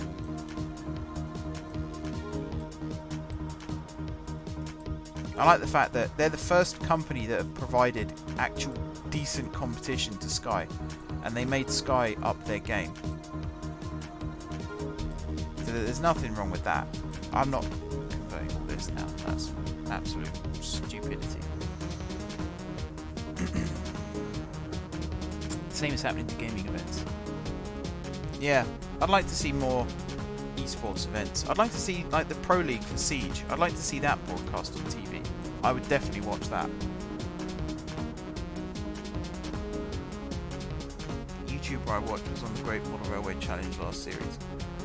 I think I know who you're talking about, Frank. I think I know who you're talking about. I think.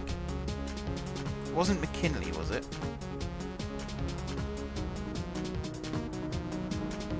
I'm predominantly a rail enthusiast because I'm an engineering fan, essentially. So Brunel was my idol. I always liked trains. Let's put it that way. I always liked trains, but I'm not a train enthusiast.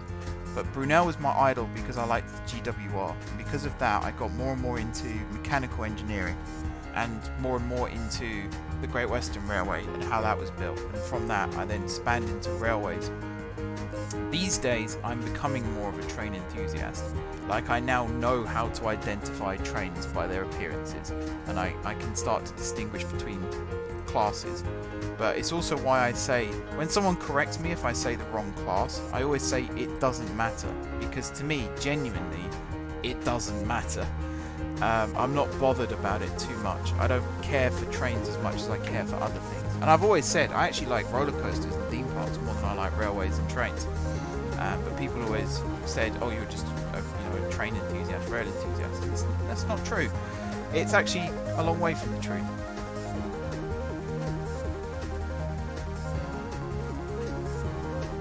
I really nerd out when it comes to theme parks. I get really triggered. So I'm a big fan of Rooster Teeth and Achievement Hunter, and Jack from Achievement Hunter is starting a theme park vlogging channel, and I'm really keen to see how that goes, because I know he's a big theme park nerd, but I'm wondering if he's as big a theme park nerd as I am, because I hate it when people claim to be interested in the same things as me, but then they get all their facts wrong. And I genuinely think he's not that kind of person. I think he knows more about it than I do, to be fair. But we shall see. Right, let's start getting the start of these. I'm actually not going to do this one first. I'm going to do GSG to Montbridge Airport one first.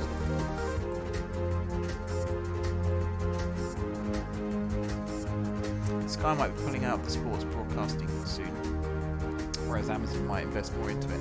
Amazon did such a good job with the Premier League coverage over Christmas. Really good job. Every match, they got commentators spot on. I've never seen Alan Shearer commentate a Newcastle match before, because I don't listen to 5 Live, because I know he's done it there a few times. But hearing him commentate on a Newcastle match, it just felt right.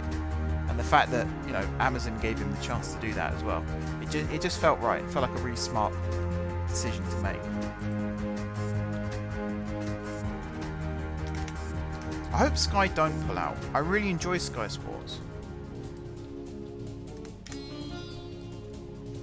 I can't imagine they would. I imagine now with the Disney takeover, they might broadcast more American sports over here. Let's try and capitalize on that. NFL, for example. I imagine there'll be a lot more NFL now.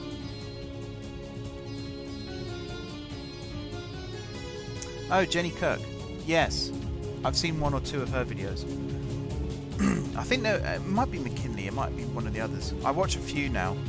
I'm actually thinking about doing a series of making a model railway, but I've been looking at pricing. Oh boy, is it expensive. Because I wanted to build an O gauge, and to buy a pannier tank in O gauge is something like 500 quid for one loco, whereas I can build an entire N gauge layout for that amount. But I want to build realistic. I don't want to just build an oval of track and say, you know, this is one end of the line, this is the other end of the line. No, it's not. It's a big circle. And I'm not mocking people who do that, because a lot of the time it's a space issue. But for me personally, I'm not into that kind of thing anymore. If I'm going to build a railway, I'm going to do it properly. I like model railway layouts where it's designed to look like a terminus and it actually functions as a terminus, and it doesn't just have secret tracks that disappear off behind, because that doesn't happen in real life. You don't get to Minehead on the West Somerset Railway and then the train just drives through the buffers into a fiddle yard. That doesn't happen.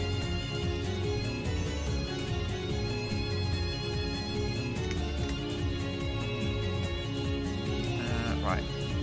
Doneborough. I think we'll only wait for a minute at Doneborough. I don't think it needs more platforms to be able to stop for longer. Edinburgh, Chunnington, again, I think only a minute.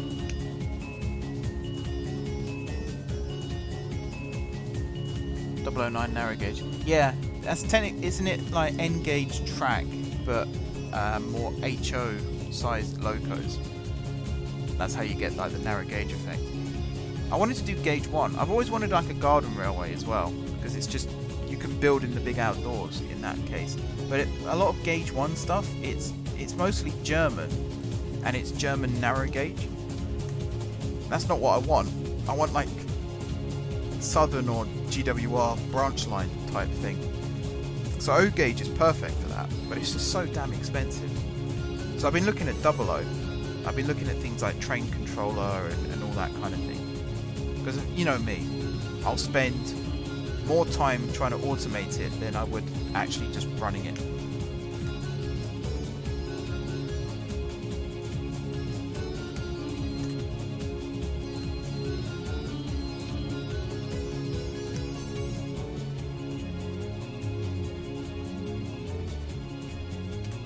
Yeah, time zones are an issue. It's one of the reasons why F1 has been hard for me to watch recently, because it's like 6 o'clock in the morning some of the races start. But I'm not arrogant enough to demand that they change the time to match UK time. Some sports do that, and I think it's not right, but that's what happens.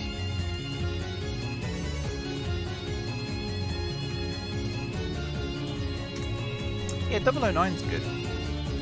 There was one layout I saw many years ago now at de Havilland Railway Exhibition. It was, I think it was Welsh, and it was like a dam construction. It was a layout built around dam construction. And I think it was 009. It might have been a different type of narrow gauge. But there's like tracks at the top of this cliff, and then it slowly snakes its way down through a zigzag, and there's like a big building site at the bottom. It was really well done, because it wasn't just an out and back, and it wasn't just a big loop. They'd actually thought about it, and they thought about ways to make it operationally interesting. That's the other thing I don't like about circles, is a lot of the time operators just get lazy and they just run the same trains all day, going round and round and round. And there are some layouts. So if you don't know about McKinley Model Railway, I strongly suggest you check them out on YouTube. They're building something pretty ambitious, let's put it that way. And in theory their layout is a big circle, but the way they've got it set up, you'll never see the same train twice in a certain period of time. So you can run the whole layout for a day and you won't see the same train twice. Or even if you do, a lot of the time it's because it's gone into the terminus and then a pilot engine has come and taken the coaching stock away, and the loco will go off to the shed, and then like an hour later the same loco will then take another train out. So they actually set it up like a real working timetable, which is exactly what I'm into. I like that kind of thing. I like things that are functional. So to see that live, I'd be really up for that. But because of the scope of the project, it's not a travelling layout.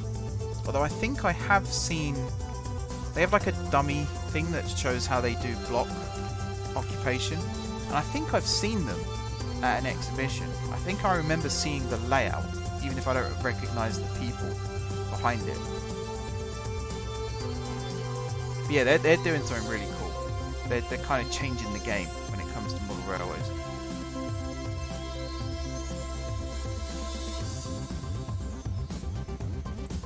Right, 5 minutes there, and then 1 minute at Keybourne, and then 5 at the airport.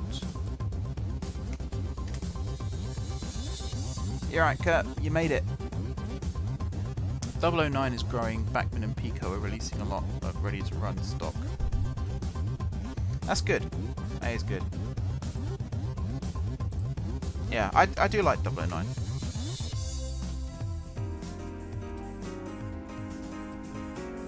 I like it's kind of like forced perspective, really. It's very cleverly done. But yeah, the reason I want to do a model railway is Somerset Hills on Trade Sim. For various reasons, it's just not working out on Train Sim. And I was thinking about switching to trains and building it on there instead. But then I thought, actually, you know, I'm working for a company right now that are about to release their first game this year. Let's assume that it sells really well and then the next one sells really well. In a year or two's time, I could be living in my own house somewhere.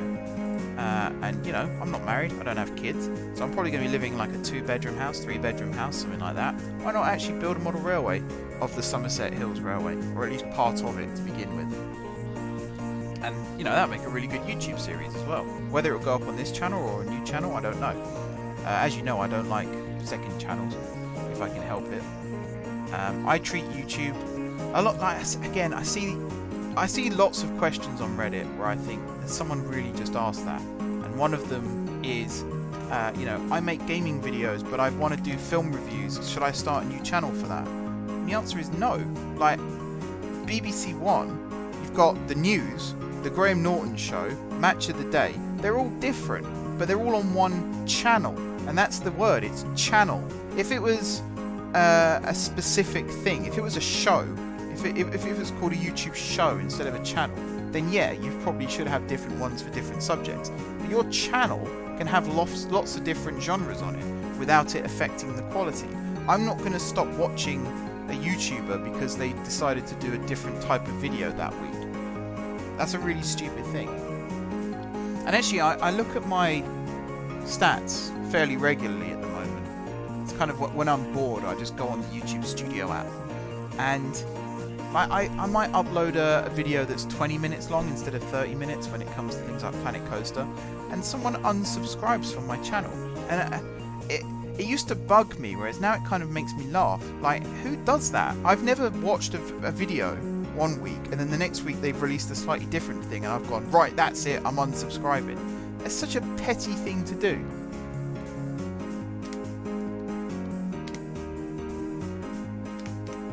And there's probably people who are going to hear me say that and go, right, that's it, I'm unsubscribing.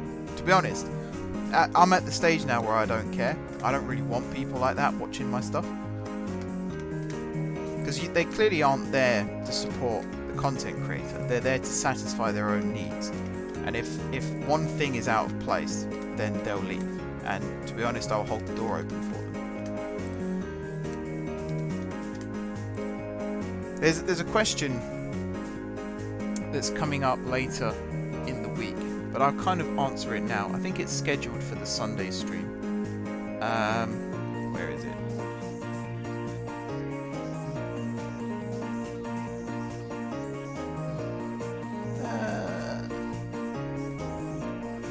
I can remember the site. Oh, there we go.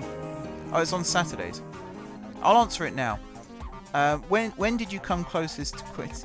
Closest to wanting to quit, and why didn't you quit? And the answer to that is probably the day I turned off comments on my channel. That was the day where I nearly just gave up. Because it wasn't the fact that I didn't think I could do it anymore. It was more the fact that I was just so tired of people in general. Like, YouTube brings out the worst people, and it brings out the worst in people. People assume because you're hiding behind an avatar or a keyboard that you can just say what you like and do what you like. And it's bullshit at the end of the day. You can't just do that because, you know, there's people who don't put any effort into YouTube, and they're the ones who I'm quite happy when I see on Reddit that they're talking about shutting down their channel and doing something else because their heart's not in it anyway. They think they can upload one video and be the next PewDiePie. No, it doesn't work like that. But then I also hate it when like people go on about like, so I did Cities in Motion 2 many years ago, and I think I went on holiday to Australia or something like that. So there was like a 2-week gap where there was no videos, and I said for like 5 episodes in the build-up there'll be no episodes because I'm away. And I assumed, you know, normally when you tell people, oh, I can't do something because I'll be away, they'll just go, that's fine, see you when you get back. Instead, I think my subscriber count dropped by like 100 people or something. It's something really stupid. I was on like 200 and something subscribers and it dropped to like 100 and something. And I don't know why, because the videos were still there. You know, I hadn't taken down my entire channel's worth of videos. They were still there. People could rewatch them in those 2 weeks. And then when I came back, I posted a tweet saying, you know, I'm back. Started making videos again. First one will be on Monday at such and such time. Monday at such and such time rolled around. Video went up. And bearing in mind this 2-week period, as well as people unsubscribing, I was also getting comments saying, where's the video? Why aren't you doing the video? Do the video. Which, the only reason I got those comments was because I was checking my phone. If I'd just gone off-grid for 2 weeks, I wouldn't have known that people were demanding it. But I thought, you know, there's a demand. People are obviously going to watch it if I upload it. So I put this big hype thing. You know, I said, you know, new video Monday. I think it's like 8 PM, wherever it was. Video went up, 5 views. That was it. 5 views. 12 people demanded to know where it was. 5 people watched it. And that was the day that I decided that series is dead. And that's what happened. Was it 2 years ago now, when I turned off comments on my channel? I just got fed up. And the only thing that stopped me quitting was the thing that I've already said once tonight. I made my channel to watch because I couldn't find videos that I wanted to watch. And I assumed that if I couldn't, other people couldn't. And that's the only reason I didn't quit my channel, because I still wanted to make videos that I would watch. And at the end of the day, even if I was the only person that watched them at that point, I didn't care. Because I could still get a kick out of it, even if no one else did. So I turned off comments for that reason. I just didn't want people to have a voice anymore. I gave people the chance to have a voice, no one took the opportunity, so I stopped giving people a voice, and then everyone wanted to talk at the same time. That was the day. That was the day that the channel nearly died. And it was only because I shut out the world and just did what I wanted to do for however long it was that I kind of fell back in love with it again. It was also around that time that, you know, I graduated uni, started working for XVI, started talking about content creation for XVI, and then I started thinking about ways I could experiment with my channel again. That and the fact that I had more free time so I could start working on videos again. Yeah, did what I did right at the start of my channel, which was did things on my terms, didn't care about viewing figures, didn't care about subscriber count, didn't care about comments, didn't care about what other people wanted, really, just did what I wanted to do. And I still do that now. I do what I want to do. No one watches The Outer Worlds on my channel. I don't know why. I think it's a good game. I think the videos are of a good standard. But I guess people tune in expecting to see trains, and they unsubscribe from my channel when they don't see trains. And to those people I say, fuck off. I don't care. Why can I hear... Oh, that. I was going to say, why can I hear trains running? But yeah, that's the basic answer to that question is the people who are no longer able to watch my videos are the reason I nearly quit. Those who are watching tonight, you're the reason I continued. That's the simple answer. But yeah, it was bloody close. I tell you now, it was bloody close.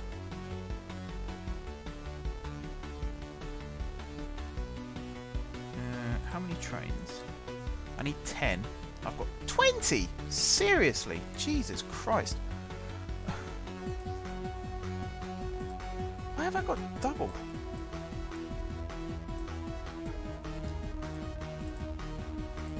Sorry for swearing, by the way. Maybe I got a bit too emotional there. It's such a bad thing.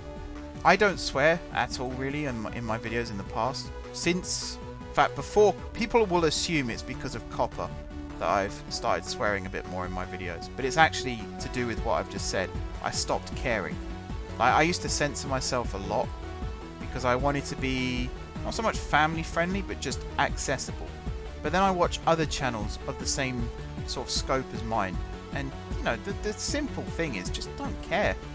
You shouldn't really censor yourself if you don't want to. If I'm making a video that I think members of my family might watch, then I'll be a bit more careful.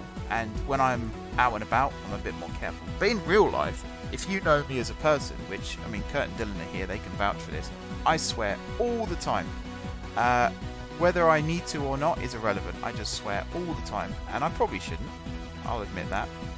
But the occasional F-bomb isn't going to hurt anyone. I remember when I was at school and we had to write essays as part of our GCSEs. And we all had the same question in our head, and eventually someone was brave enough to ask, which was, can we swear in our essay? So it's short stories actually we were writing to begin with. And the question was, can we swear? And the teacher said, you shouldn't really, but if your character is particularly emotional, or if it fits what's going on in the story, then you can. And you know, you kind of carry that over into life. So when I'm at the football, if I get really pissed off with something that's happening, I'll swear. But a lot of the time, I'll try not to, because there's kids around. When I'm playing Siege, I'm less bothered by whether or not I swear, because at the end of the day, Siege is a very violent game. There's people dying left, right and centre. We're all getting emotional. We're all getting annoyed or overexcited or whatever it might be. A little bit of swearing doesn't hurt. OpenTTD, I try not to swear, but then when I'm talking about my channel and I'm talking about people that annoy me, I tend to swear a lot. It's just one of those things. You better not be taking the piss there, Dylan. I'm not going to live that down, am I? Alright, this train is set up and ready to go. So I've left 12. It asked for 10, I've left 12. I'm trying to leave like 2 more than it asks for.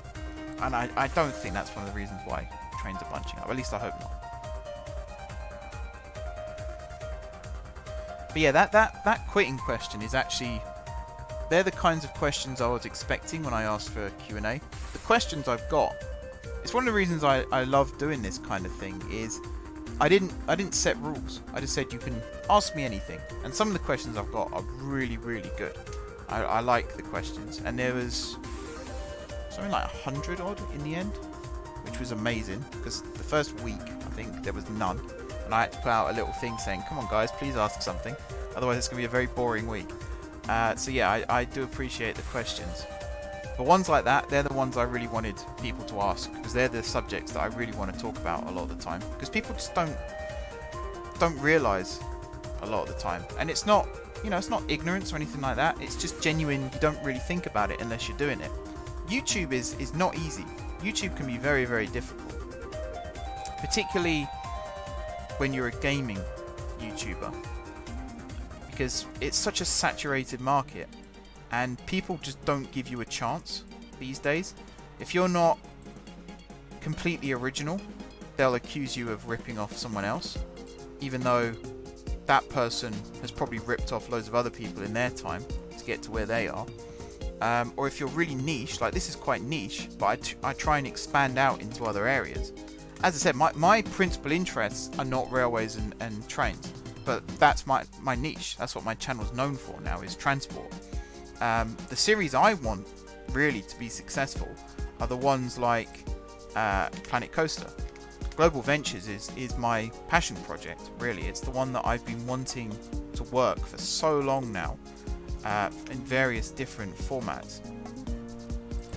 Because I tried it on Roller Coaster Tycoon 3. It actually did alright views-wise, but the game wasn't really up to scratch. Whereas now on Planet Coaster, the game is perfect for what I want to do, but the views aren't there because I'm not Geekism, or I'm not, Rudy, or I'm not Silverette. And I think it's a real dick move to write people off like that. Like, I wouldn't watch someone and think, oh, they're not this person, I'm not going to watch them. Because that's so ignorant, it's so obnoxious as well. What gives people the right to say something like that at the end of the day?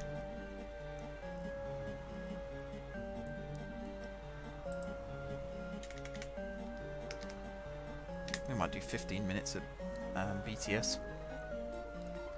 So I always say this, if you're a fan of me as a content creator, then I strongly recommend you check out all my series and not just the ones that you think you'd be interested in.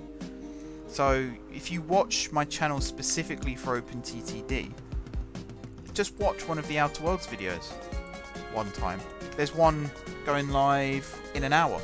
Watch that one. Even if you don't like the full series, just watch that one. Because for me, personally, it's rewarding to know that people want to watch the content because of me and not just because they want to watch OpenTTD. I mean, okay, it sounds really vain when you put it like that, but that is the genuine reason. It's just nice to know that what I'm doing is good, and it's not just, I enjoy watching my stuff, and I get to watch it back when I'm in the edit, and sometimes I think, oh, that joke didn't quite land how I wanted it to, but a lot of the time I quite enjoy watching my stuff. It's what it was made for. Which again sounds really vain, but hopefully you guys know what I mean. But yeah, I've had a blast playing the Outer Worlds. And I was determined when I started that I would finish the game. And I'm still determined now that I'll finish the game. And I'm getting to a really good point in the game now. So I think I'm halfway through recording next week's episode, so I still need to finish those off. But the series is nearly over. It's a short run series. And then I'll be moving on to another game of that style. But yeah, I liked it, and I really liked playing that one. Fallout 4 as well. The reason I stopped Fallout 4 is because of views. I stopped playing Assassin's Creed Unity and Syndicate because I just wanted to play the game, and I didn't want to have to wait to record videos, because sometimes I couldn't record videos because it was 2 o'clock in the morning and people were sleeping, and you don't want to really hear me in the next room going, go on, stab him in the head, things like that. So that's why those ones didn't work. But these days I'm more determined that if I start something, I want to finish it. And I'm really enjoying the Outer Worlds. I really recommend that game. It's so much fun. It feels like a game that Telltale wanted to make but never quite was able to. Choices genuinely matter in that game. So yeah, check it out. Do check it out. I say, even if you only watch one, you don't necessarily have to watch them all, but just one. Actually, okay, this is going to sound really bad. There's one video from this week that has no views, which I think was Monday's episode. Episode 21, it is. So if you are going to watch one from that series, let it be that one, because it's the one that has no views. All the rest have, reasonable, somewhere between 5 and 10. Oh, there's one from last week as well. The Death of Mr. Bryant had 0 views. Not really sure why. Like, episode 18 has 5 views. Episode 20 has 6 views. Episode 19 has no views. How does that happen? Surely you watch them in order.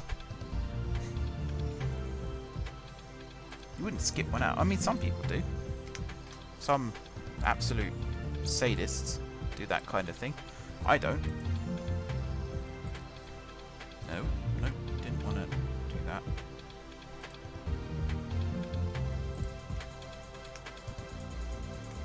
Yeah, I'll talk a lot more candidly about the channel on Sunday stream if it goes ahead. There's a few things. There's a lot of good stuff I want to talk about without sounding too gushy, and there's a lot of bad stuff I want to talk about without sounding too bitchy. And it's hard to kind of get it out on a stream like this because it always comes across as one way or the other. But yeah, this is, as I said, there's things that people don't really consider, and it's more about correcting misconceptions than it is about moaning and complaining. Or at least that's what I try and do. I know sometimes I fall way short of that mark.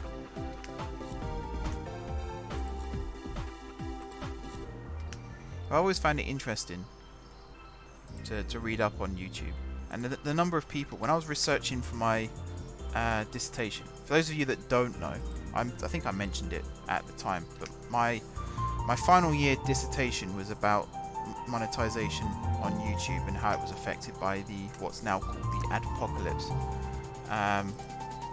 and the incidents that led up to the adpocalypse and then the fallout that happened afterwards. And the conclusion I came to at the end of it was it's not really a big deal. You know, YouTube had no money back in the day, and it has less money now than it did a couple of years ago, but it's still got more than it used to have. So it's not the end of the world. But some people quit YouTube because of it. Some people couldn't hack it, essentially.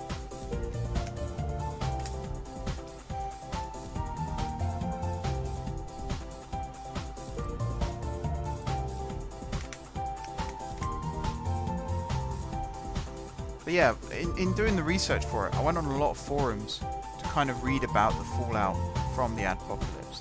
And so many people, they're so adamant that if they just upload one video, that'll be their big break. And 10 years ago, that would have been true. And actually, as I said, I'm a big fan of Rooster Teeth and Achievement Hunter, and I was watching the 10 things you may not know about the slow-mo guys. And they made the prediction. You know, Gavin bought a 6-foot water balloon and said this will be the video that makes us famous, and it got 1 million views literally overnight. And that was back in 2012. So before YouTube really exploded. So I'm trying to remember how old YouTube is now. Was it 2009 it started, and then 2012 I think it was sold to Google? Was it? No, 2005. Hang on. When did YouTube start? 2005. Valentine's Day 2005. That's a good day to start the second largest search engine in the world. And then it was sold to Google. I think it might have been 2007? 2006. So very quickly, it snowballed into what we now know it as. But back in the day, you know, the slow-mo guys bought a 6-foot water balloon, and there wasn't anyone else doing anything like that. Whereas these days, there's probably a city's worth of people. You could take everyone in the world and fit them in Tokyo, for example, of people who are trying to copy what the slow-mo guys do, and they get so frustrated. Like, they upload a slow-mo video and then they go, why haven't I got 10 million subscribers like the slow-mo guys? And the answer is because the slow-mo guys exist. That's the answer. You've got to do something different. You can't just do the same thing over and over again. You certainly can't copy someone in verbatim and expect to get the same level of success as they have. That's not how this works. And that's what people do. And again, on Reddit, I see it all the time. People talk about, you know, this is my inspiration and I did exactly what they did. Why haven't I become a billionaire with my own yacht? And the answer is because you mentioned it in the question. You've just done what someone else has done. You've not made it unique. You've not put your own spin on it. You've not done anything to make you stand out from anyone else in the world. So what I do with my stuff is, you know, I watched Zest Husky with his network that he built, and he didn't have speed limits, for example. He just let the trains run at whatever speed they ran at. I didn't want to do that with mine. I wanted mine to run at a realistic speed limit, so I did that. You know, I added speed limits. He also used different trains to what I did. But a lot of my stuff has been inspired by his, but I've then put my own spin on it. I always call it the M4J twist. And if I can't find a way of putting a spin on something, I won't put it on my channel. So even things like the Outer Worlds, I don't just play the game, I actually talk about my decisions out loud and I say why I'm doing it. You know, Train Sim, Planet Coaster, even this, OpenTTD, I'm always explaining my thought process and why I'm doing things the way I'm doing them. Not to be boring, but to be different. Because some people would probably ask me, and they do in the comments, people say, why have you chosen to do it this way? And I try and answer them in the video itself, or at least the following episode, because it's a genuine question. And knowing how people think and what they're doing makes a big difference.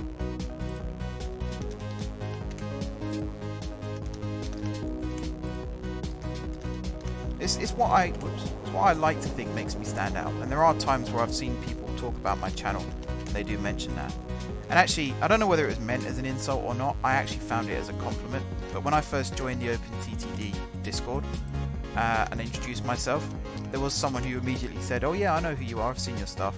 And someone else asked them to sum up my channel, and the guy just replied, "Let's say he's very keen on waypoints and speed limits." And, you know, in the past I probably would have been like, hey, that's not very nice. But these days I'm like, actually, to be fair, he's got it spot on. I'm very, very big on my waypoints. Someone else described my playstyle as interesting as well, which I also thought was quite funny.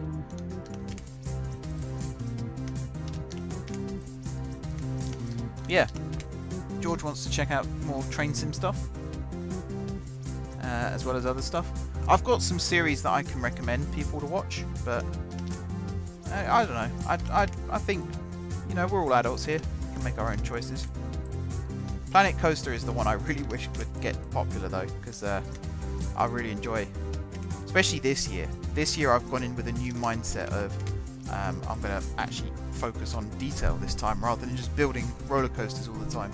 So the episode that goes out next week, I've already rebuilt the entrance once and moved it to a new location, but this coming episode I actually do it properly. I don't just half-arse it like I did last time. So I found a load of really cool assets on the Steam Workshop that I've incorporated. And yeah, it looks really, really cool.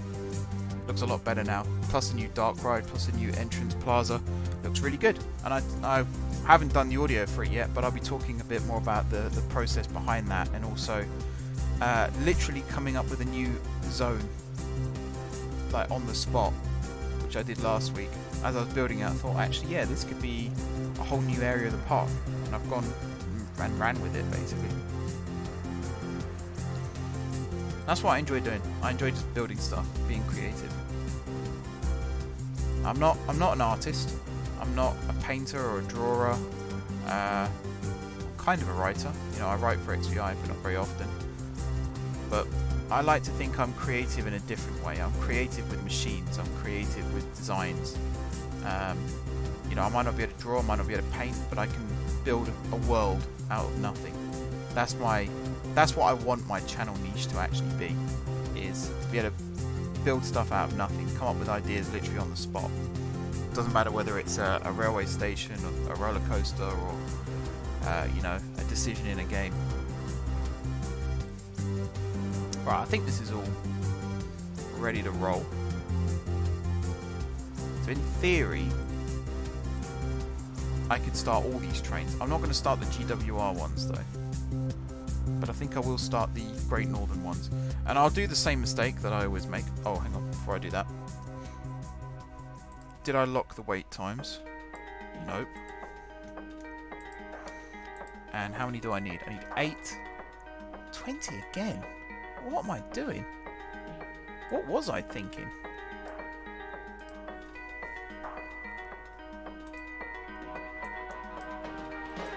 Anyway, to head away from the channel talk again, because I will be doing that on Sunday, I actually saw a picture of someone shooting a gun at head height into a target on their next door neighbour's wooden fence. Couldn't believe how stupid you can be. Yeah. Oh, people are... and I won't single out countries in particular, but with the litigious nature of some people these days, they'll do something incredibly stupid themselves, get injured or get someone killed, and then they'll sue and somehow win. And again, just like YouTube, you know, someone becomes a millionaire from YouTube and other people try and copy them. As soon as one person does something stupid and wins a court case for it, everyone else will try and do the same thing. It's really sad, but that's where we're at now. But then there's also misconceptions. Like there's always that famous case of the woman who sued McDonald's because her coffee was too hot. But when you actually read about that, it's not what happened at all. It was something to do with the way that the coffee was... it was something to do with the cup. It wasn't... what's the word? Insulated. It wasn't insulated. And that's why she got burnt, and that's why she sued. It wasn't anything to do with coffee being too hot. Because of course it's hot. It's coffee, for Christ's sake. It was the fact that it was boiling hot water that wasn't properly insulated. And I think the lid wasn't secured. So she got really bad burns from it. It wasn't like she held it in her hand and went, oh, too hot, I'm going to call my lawyer. She got like 3rd-degree burns from it. And again, I'm not up to speed with it now. It's been a while since I last read up on it. But yeah, people are so stupid. I'm stupid. We're all stupid. I do really dumb things. Like if you watch my Minecraft stream on Monday, I crafted something and I went to craft something else and just went into autonomous mode and crafted the first thing again. So I ended up with twice as much as I actually needed. And that's a really dumb thing to do. And I do it in real life as well. I'll get in the car and think, where am I going again?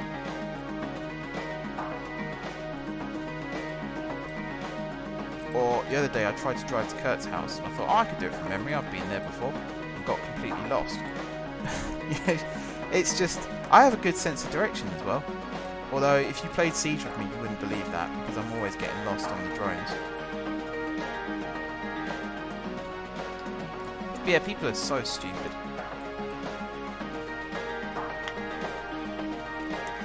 Fail videos are fun. Fail videos are fun. I like watching, I watched Fail Army's pranks of last year, which was funny. Mainly because they sift out all the bullshit pranks that just aren't funny. Because again, someone does a prank channel and they get quite popular, so then everyone does a prank channel, but they're not unique and original. They all do the same prank, and they think, it's going to be a lot funnier when I do it, and it isn't. It's just tedious and dull and boring, and you just want to smack your head against a brick wall every time you see another one get posted.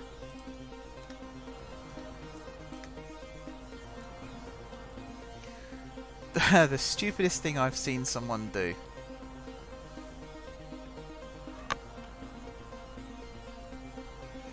You might be half right there, Dylan. I think that's why, you know, when you go into toilets now and it says caution, hot water is hot, and you look at it and think, well, duh. But actually, what they mean is it's more than you'd expect it to be. It's not like 30 degrees, it's 60. And I guess they couldn't be bothered to write a really long sign saying this water is hotter than you might think. They just have to put hot water is hot. That might have been a fallout from that case as well, though. Yeah, the stupidest thing I've seen someone do. There was a girl I went to uni with who... She didn't call it the control key, she called it the citral. That was a pretty stupid thing. Bearing in mind, we're university students. This isn't at school. You know, we all apparently are there on merit. I worked hard to get into uni on a scholarship, and then when I got there I wondered why I bothered. Because there were some people, even on my engineering course, there were some people who you just think, how the hell did you get into a university? People do incredibly stupid things.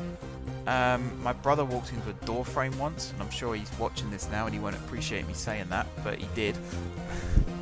That was funny. I got a real good laugh out of that one. But then I've done stupid things, like I nearly drove a golf buggy off a cliff once, so... In my defense, I was 13 and had never driven really anything before. But even so, that would have been an incredibly stupid way to die.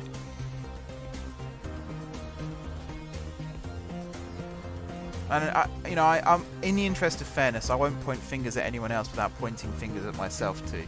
I've done some really dumb things over the years.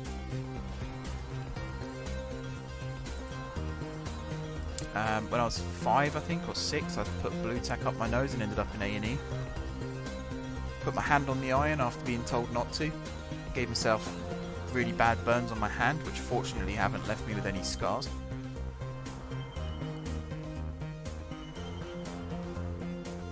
Autocorrect. But I did that really unconventional thing of learning how to spell, so I don't really fall for autocorrect very often. And I also proofread all my messages before I send them, which is something that people just aren't bothered to do these days. People with technology, that's one that bugs me more than anything. People with technology, like you tell someone to double click on something, or you tell someone to just click on something or change a setting, and then you have to explain to them what it actually is you're telling them to do. That's always a good one. Nearly drowned like 4 times. Yeah, we've all done stupid things.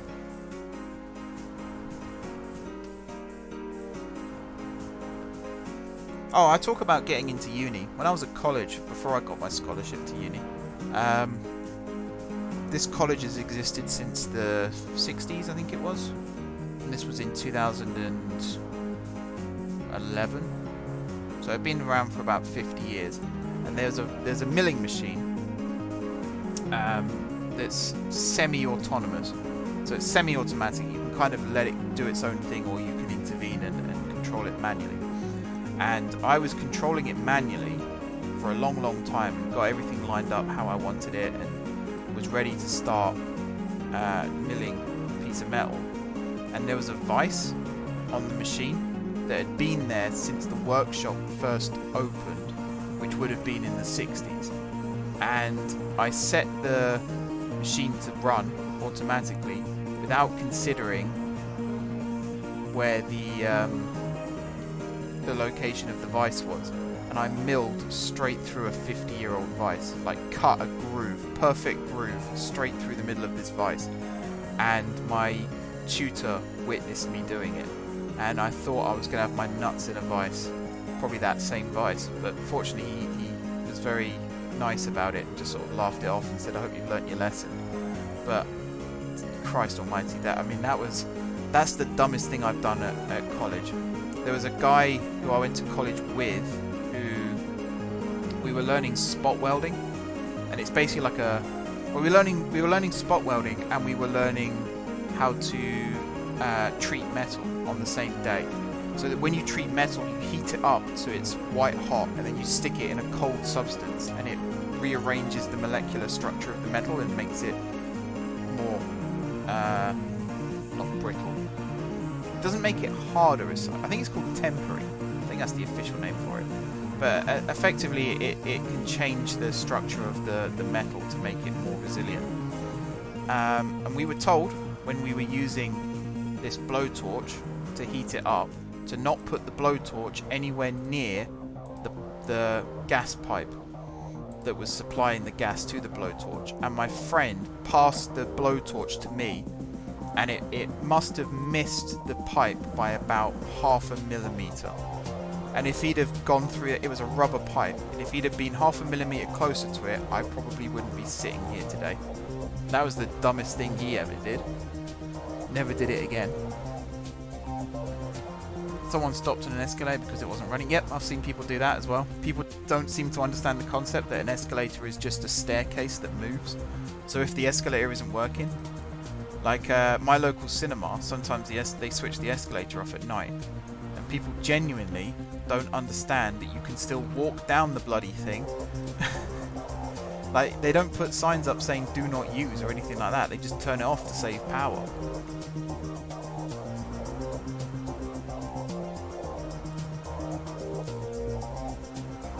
I might just put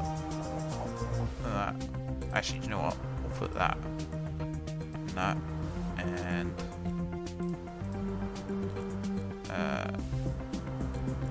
what am I doing? That. That's what I want. Put you there. I'm surprised I'm allowed to build all these. Actually, I'd have thought that Guard City, what's left of it, wouldn't want me building stuff here. Apparently, I'm okay. We've got these 2 extra long platforms. I don't think we'll even have trains this long running on this line, but it's always nice to have it just in case.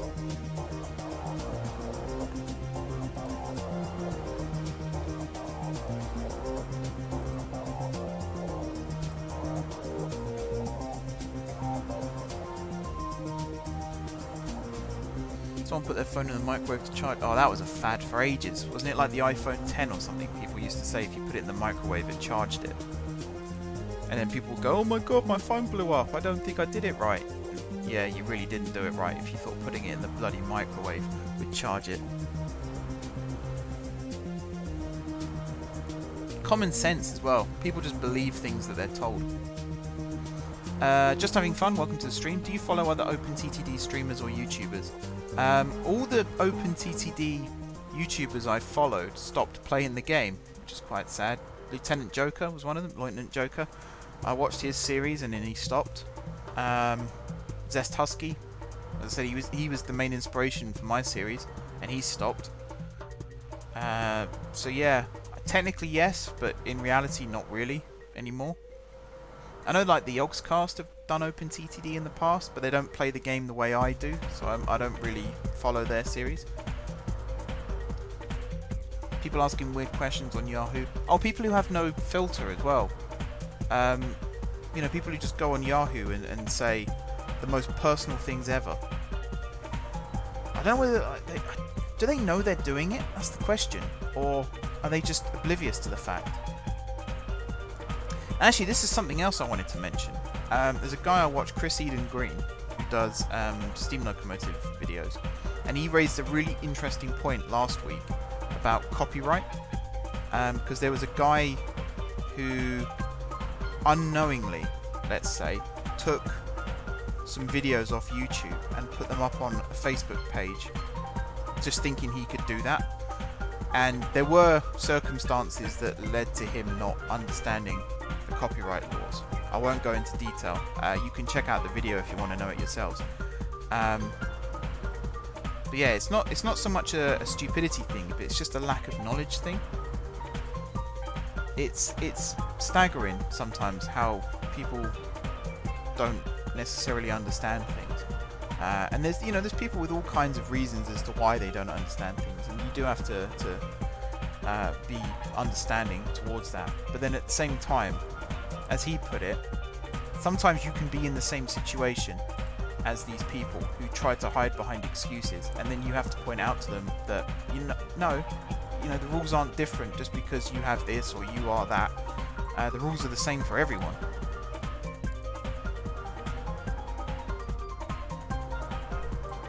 So yeah, I try to be understanding towards people, because not everyone is the same. But sometimes you do have to kind of draw a line and say, come on now.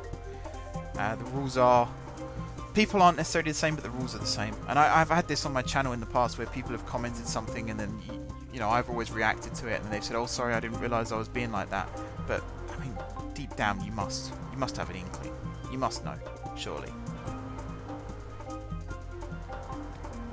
Someone asked a question on Yahoo. How do I ask a question on Yahoo? That feels like a troll. That does feel like a troll. I can't believe someone's done that genuinely. At least I hope not. My faith in humanity will die a little bit more if that is the case. Master Hellish plays OpenTTD. He does. I watched his live stream the other day, the charity one. I wished I could have donated, but I couldn't, unfortunately, at the time. But again, it sounds high and mighty of me to say it, but I don't like the way he plays the game. It's actually the way the game was designed, the way he does it. If your line is if you've got too many goods waiting at one station, you just throw more trains into the equation. There's nothing wrong with it, but it's not how I play the game, and it bugs me when I see other people do that, if that makes sense. like I said, I'm not against it. I'm not going to look down at people and say, oh, you shouldn't be doing that. But at the same time, it hurts me. It hurts my soul when I see people play that way. You know, I go for realism, and it's a running joke, you know, amongst my friends. I'm the guy who always says, well, that's not realistic. But, you know, that's my thing. I like things that are realistic. I like things where I can either relate to it, or at least it's grounded in realism. And there's like a science to it, or there's a method to it. And it sounds really... bloody Genford. It sounds really weird when you say it out loud, but, you know, people have preferences. Sometimes you just gotta admit that. So I don't like the way some people play the game, and that's the reason I don't watch it. And I appreciate it when other people feel like that with my videos, because I play it in a very out there way as well. But I watched his charity stream, and actually I quite enjoyed it. I thought it was good. But I can't see myself watching long term. And it's something else. It's not specifically related to Master Hellish. This is related to lots of people. One of the things that annoys me the most on YouTube, and I try and avoid doing it myself, is people who make tutorial videos about games, and it becomes very obvious in the first 5-10 minutes that they don't know what they're talking about. Either they're reading from a sheet that they may have written themselves, or they may have found somewhere else, or they just don't know enough about the game themselves in order to be able to make tutorials.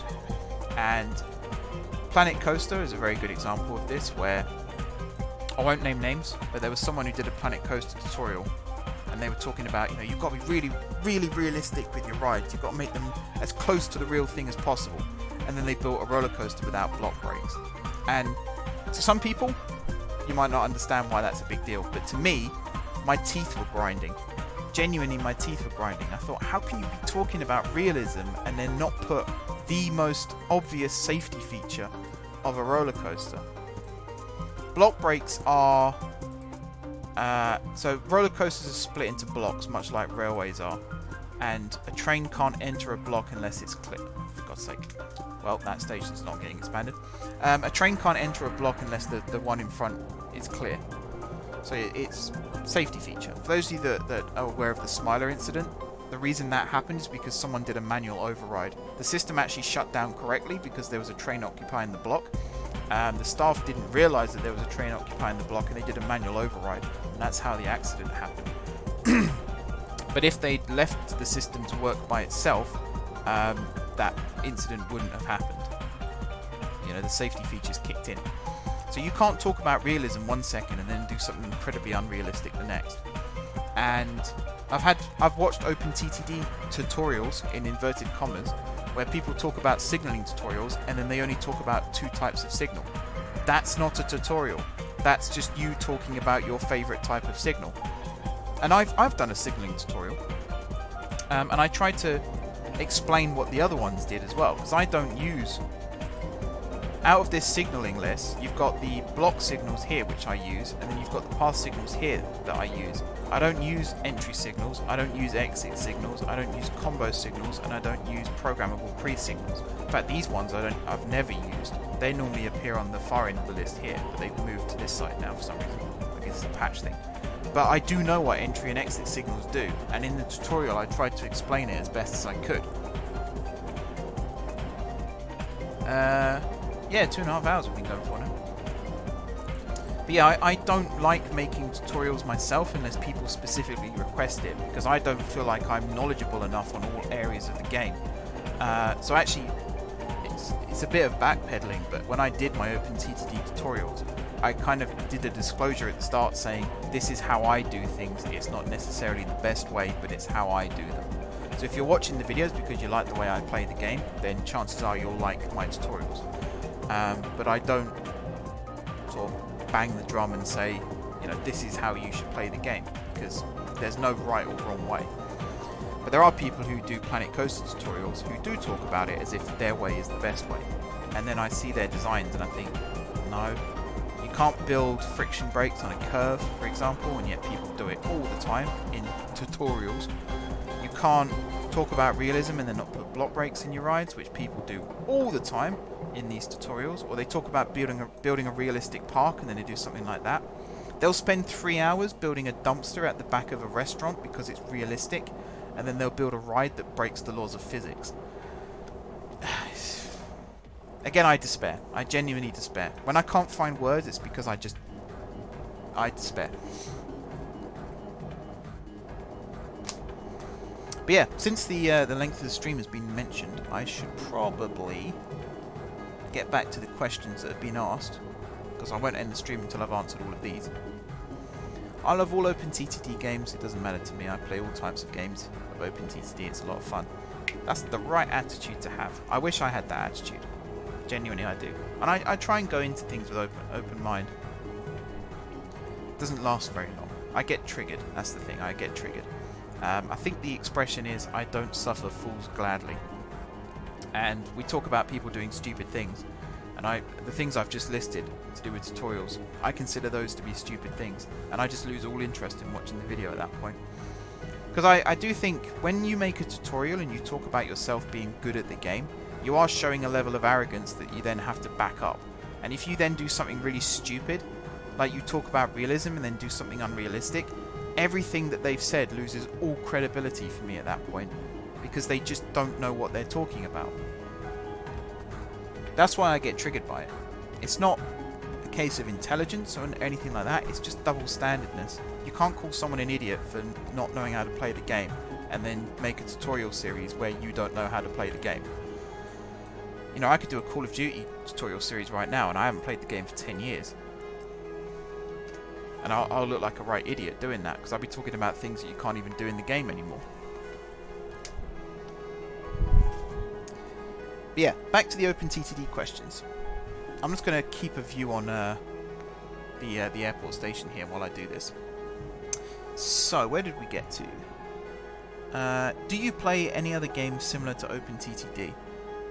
Sort of. Factorio, when I played that on the channel, that was another series I was upset didn't really take off, to be honest, but that's by the by. But yeah, Factorio, I tried to base my rail networks off OpenTTD, so I tried to signal them. I had something called the Logistic Train Network mod, which instead of just having trains go from A to B, you sent them to a central depot, and then if there was a stop somewhere that needed a certain material, it would request it, and then a train would get dispatched to fulfill that request. It was a really cool mod. Really cool mod. It had some issues, mainly issues that I created myself, because I was a bit derpy when I was using it. But yeah, there's that. Transport Fever, I've not bought the second one yet. I'm not that interested in it, in all honesty, because it doesn't really... I don't think it's a con, don't get me wrong. I think it's a good game. I think they have improved a lot, but they haven't improved enough or added enough new features for me to consider it a worthwhile purchase. If it goes on Steam sale, if it's like 50% off, then I might pick it up. But I've got no plans to make videos on it, so I'll only really be playing it for fun. And I don't have much time to play things for fun at the moment. So it's kind of in limbo, should we say. Beyond that, I don't think there is. There aren't any games. There aren't many games, if any, really, that are that similar to OpenTTD. There's things like Locomotion, which is a bit outdated now. There is OpenLoco, which is an open source version. It's kind of like what they did with Roller Coaster Tycoon 2. They made OpenRCT 2. I think it's called OpenLoco or Open Locomotion. It's Locomotion, but it's been rewritten and turned into open source. But again, I looked at it and it just doesn't scratch the itch for me like OpenTTD does. Like here I can build this huge world, you know, 4,000 tiles by 4,000 tiles, and I'm still nowhere near filling this. I reckon I can get another 5 to 6 years out of this map, which is why I'm not really looking at starting new maps. Because there's a whole east coast of this map that we've not built yet. There's so much in the south east corner. There's a lot in the northeast corner that's not yet been done. And then there's loads of gaps all over the place that need filling. So I genuinely think 5 to 6 years of streaming every week we can get out of this map still, before it becomes stale or you know, comes to a natural conclusion. And because this game, there's no sequel in the pipeline or anything like that, it's constantly being developed, there's always new stuff being added, and even if they stop developing it tomorrow, there's enough in the game that I can make it last that long without it feeling like a drag. And that's a good thing. I genuinely think that's a good thing. What is your favourite and least favourite aspect of your OpenTTD patch pack? Well, again, I think I've answered that, but I'll say it again. Favourite thing is lots of different things, to be honest. The whole idea of being able to set up waypoints and speed limits, the tracks as well. They're not technically part of the patch pack, they're a new GRF, but the trains, the tracks, the station design, it all looks really, really nice. What I like about the patch pack though is they've carried on a lot. JGR has carried a lot from what Lieutenant Joker had as well, because they're independent patches that have been released that have then been incorporated into a patch pack. So you do have things. I've just realised I'm focusing on a station where nothing is moving. Maybe I'll go back to GSG. Even though there's hardly anything over here either. There's some stuff. There's the guard seat connect and there's the overground. But yeah, I like the underwater tunnels. I know I said I could live without them. Excuse me, but it's really handy to have them. And the departure board, I think, is a fantastic addition to actually be able to see where your trains are due, whether they're running on time or not. That's been a big factor for me when it comes to actually finding out where trains are, why they're running late. Because in the past, before the departure board was added to the Joker patch, you had to try and just find where the train was, whereas now you can go on the departure board, see when it was due, see whether it's running on time or not, and if it's not, you can click on that time and it will take you directly to the train, so you can find out where it is. Although the downside to that, if I show you GSGs really quickly, they're all delayed. And because they're delayed ones come above on time ones. So actually these are all HLR ones. Can I just stop these?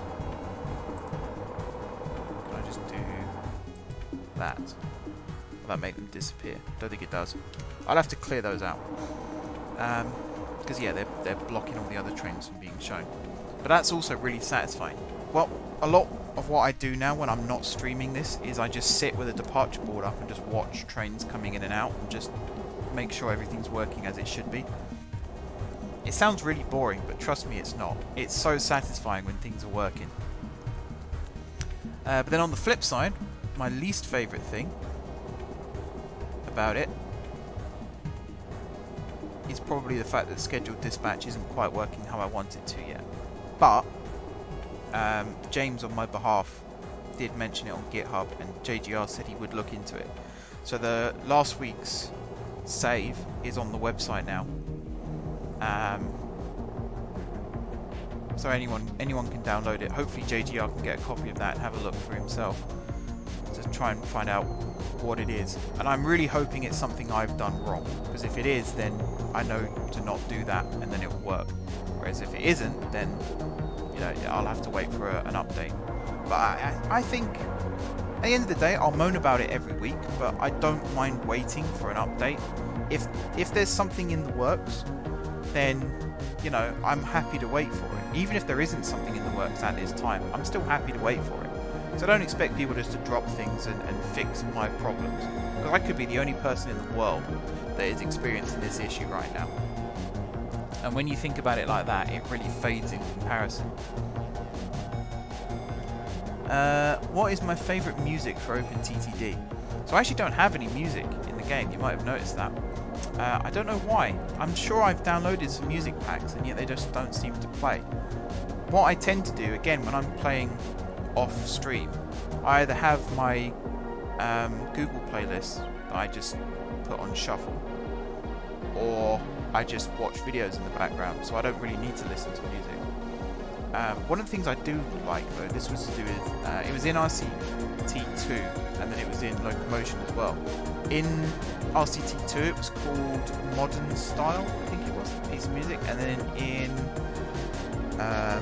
Locomotion it was like Modern Madness or Modern something or other. or Mechanical Madness. I can't remember the name of the track in Locomotion, but in RCT2 it's called Modern Style. It's such a nice piece of music. And if I could get that into OpenTTD, I would probably just listen to that on repeat for hours.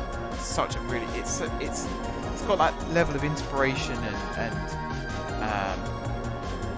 I don't know. There's something about, I'm not a musician anymore. I used to be, but I kind of know my way around music still. And there's some things about certain music tracks that just really get to me. The original Transport Tycoon soundtrack was nice as well. I keep putting it off, but I'm going to do a 2020 trailer for my channel this year of all the games that are currently being played.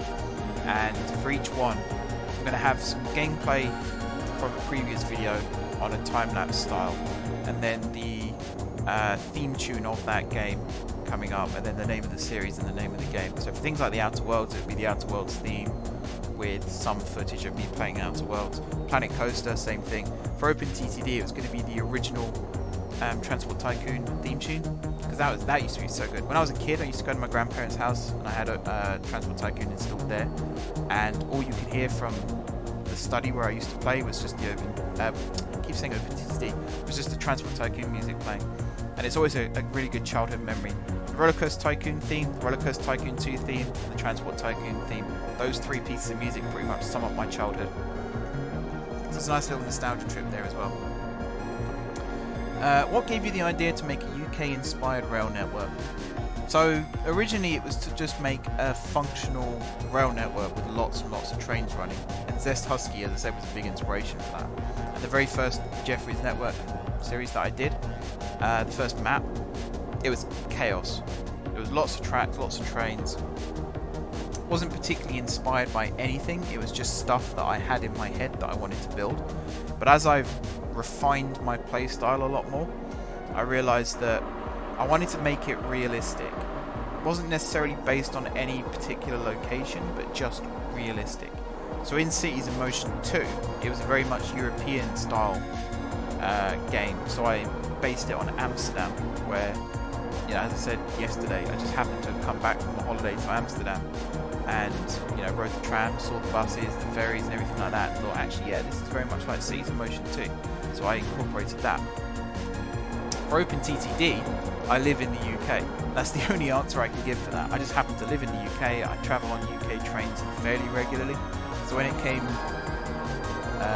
you know, down to trying to find a realistic case study to base my network on, UK seemed a very logical option, which is what I did.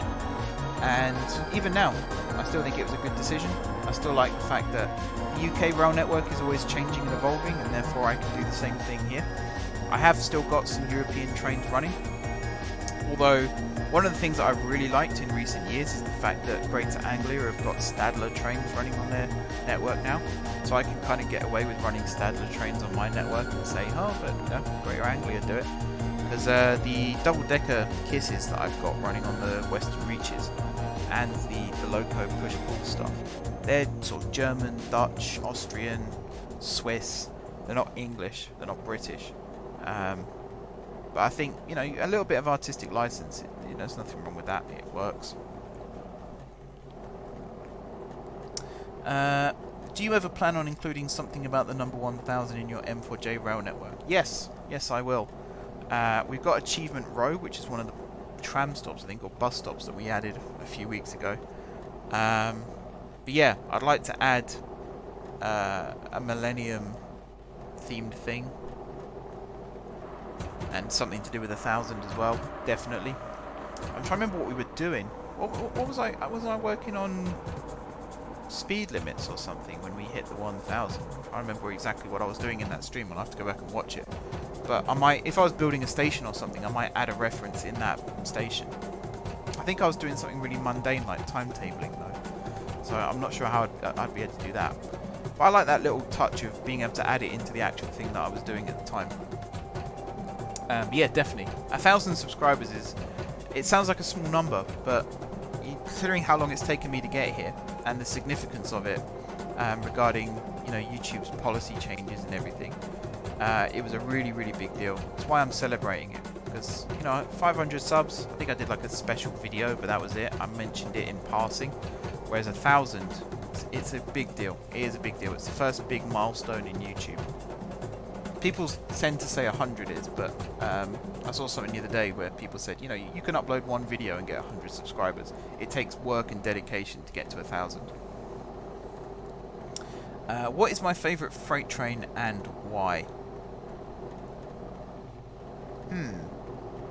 I'm assuming, again, this is like freight loco. I don't think I have one, to be honest. I'm not that into freight. I'm getting more into it. I think because like freight locos in the UK are really weird. You've either got really old locos, like the Class 20s, which are now being phased out, or you've got American-built locos, like the Class 66. They are really weird-looking locos, the 66s. You've also got the European style, like the 90s and the... Is it the 60s that have the same body shell? But then you've got the 68s and the 86s, which are... The 68s are quite nice, because they use... the liveries on them are really nice. They're the ones that are used on Chiltern as well, and TransPennine now. So they're quite smart. The TransPennine livery on a 68 is really, really nice. But yeah, I don't think I have a particular favourite. If you count the Royal Mail EMUs, then I like them, because they're based on 319s, but they've got networker cabs, and we all know how much I love the networkers. And my least favourite, this is going to sound really bad, but the American freight locos just look awful, sound awful, so slow.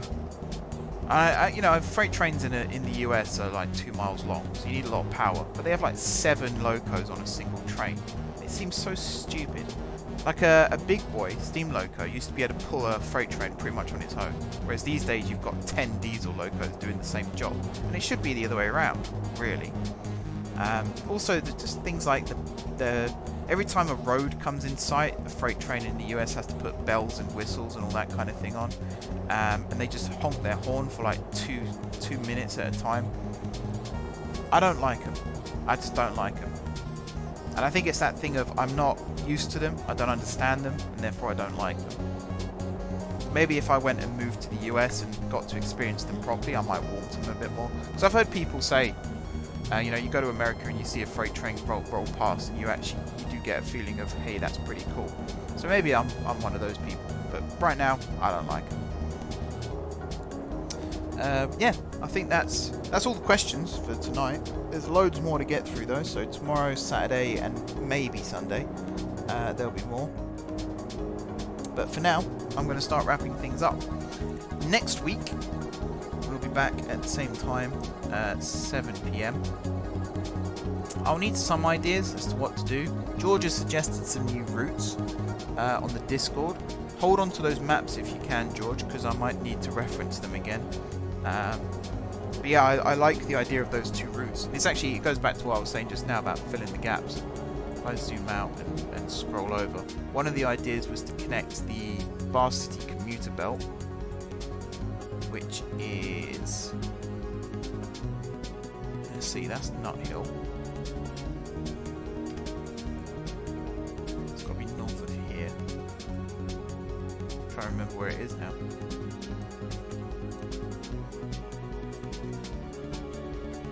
Oh, my game's struggling. That's the high-speed depot. Or how's the high-speed running now?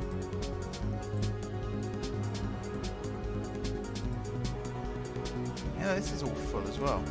It's not backed up, but it's just full.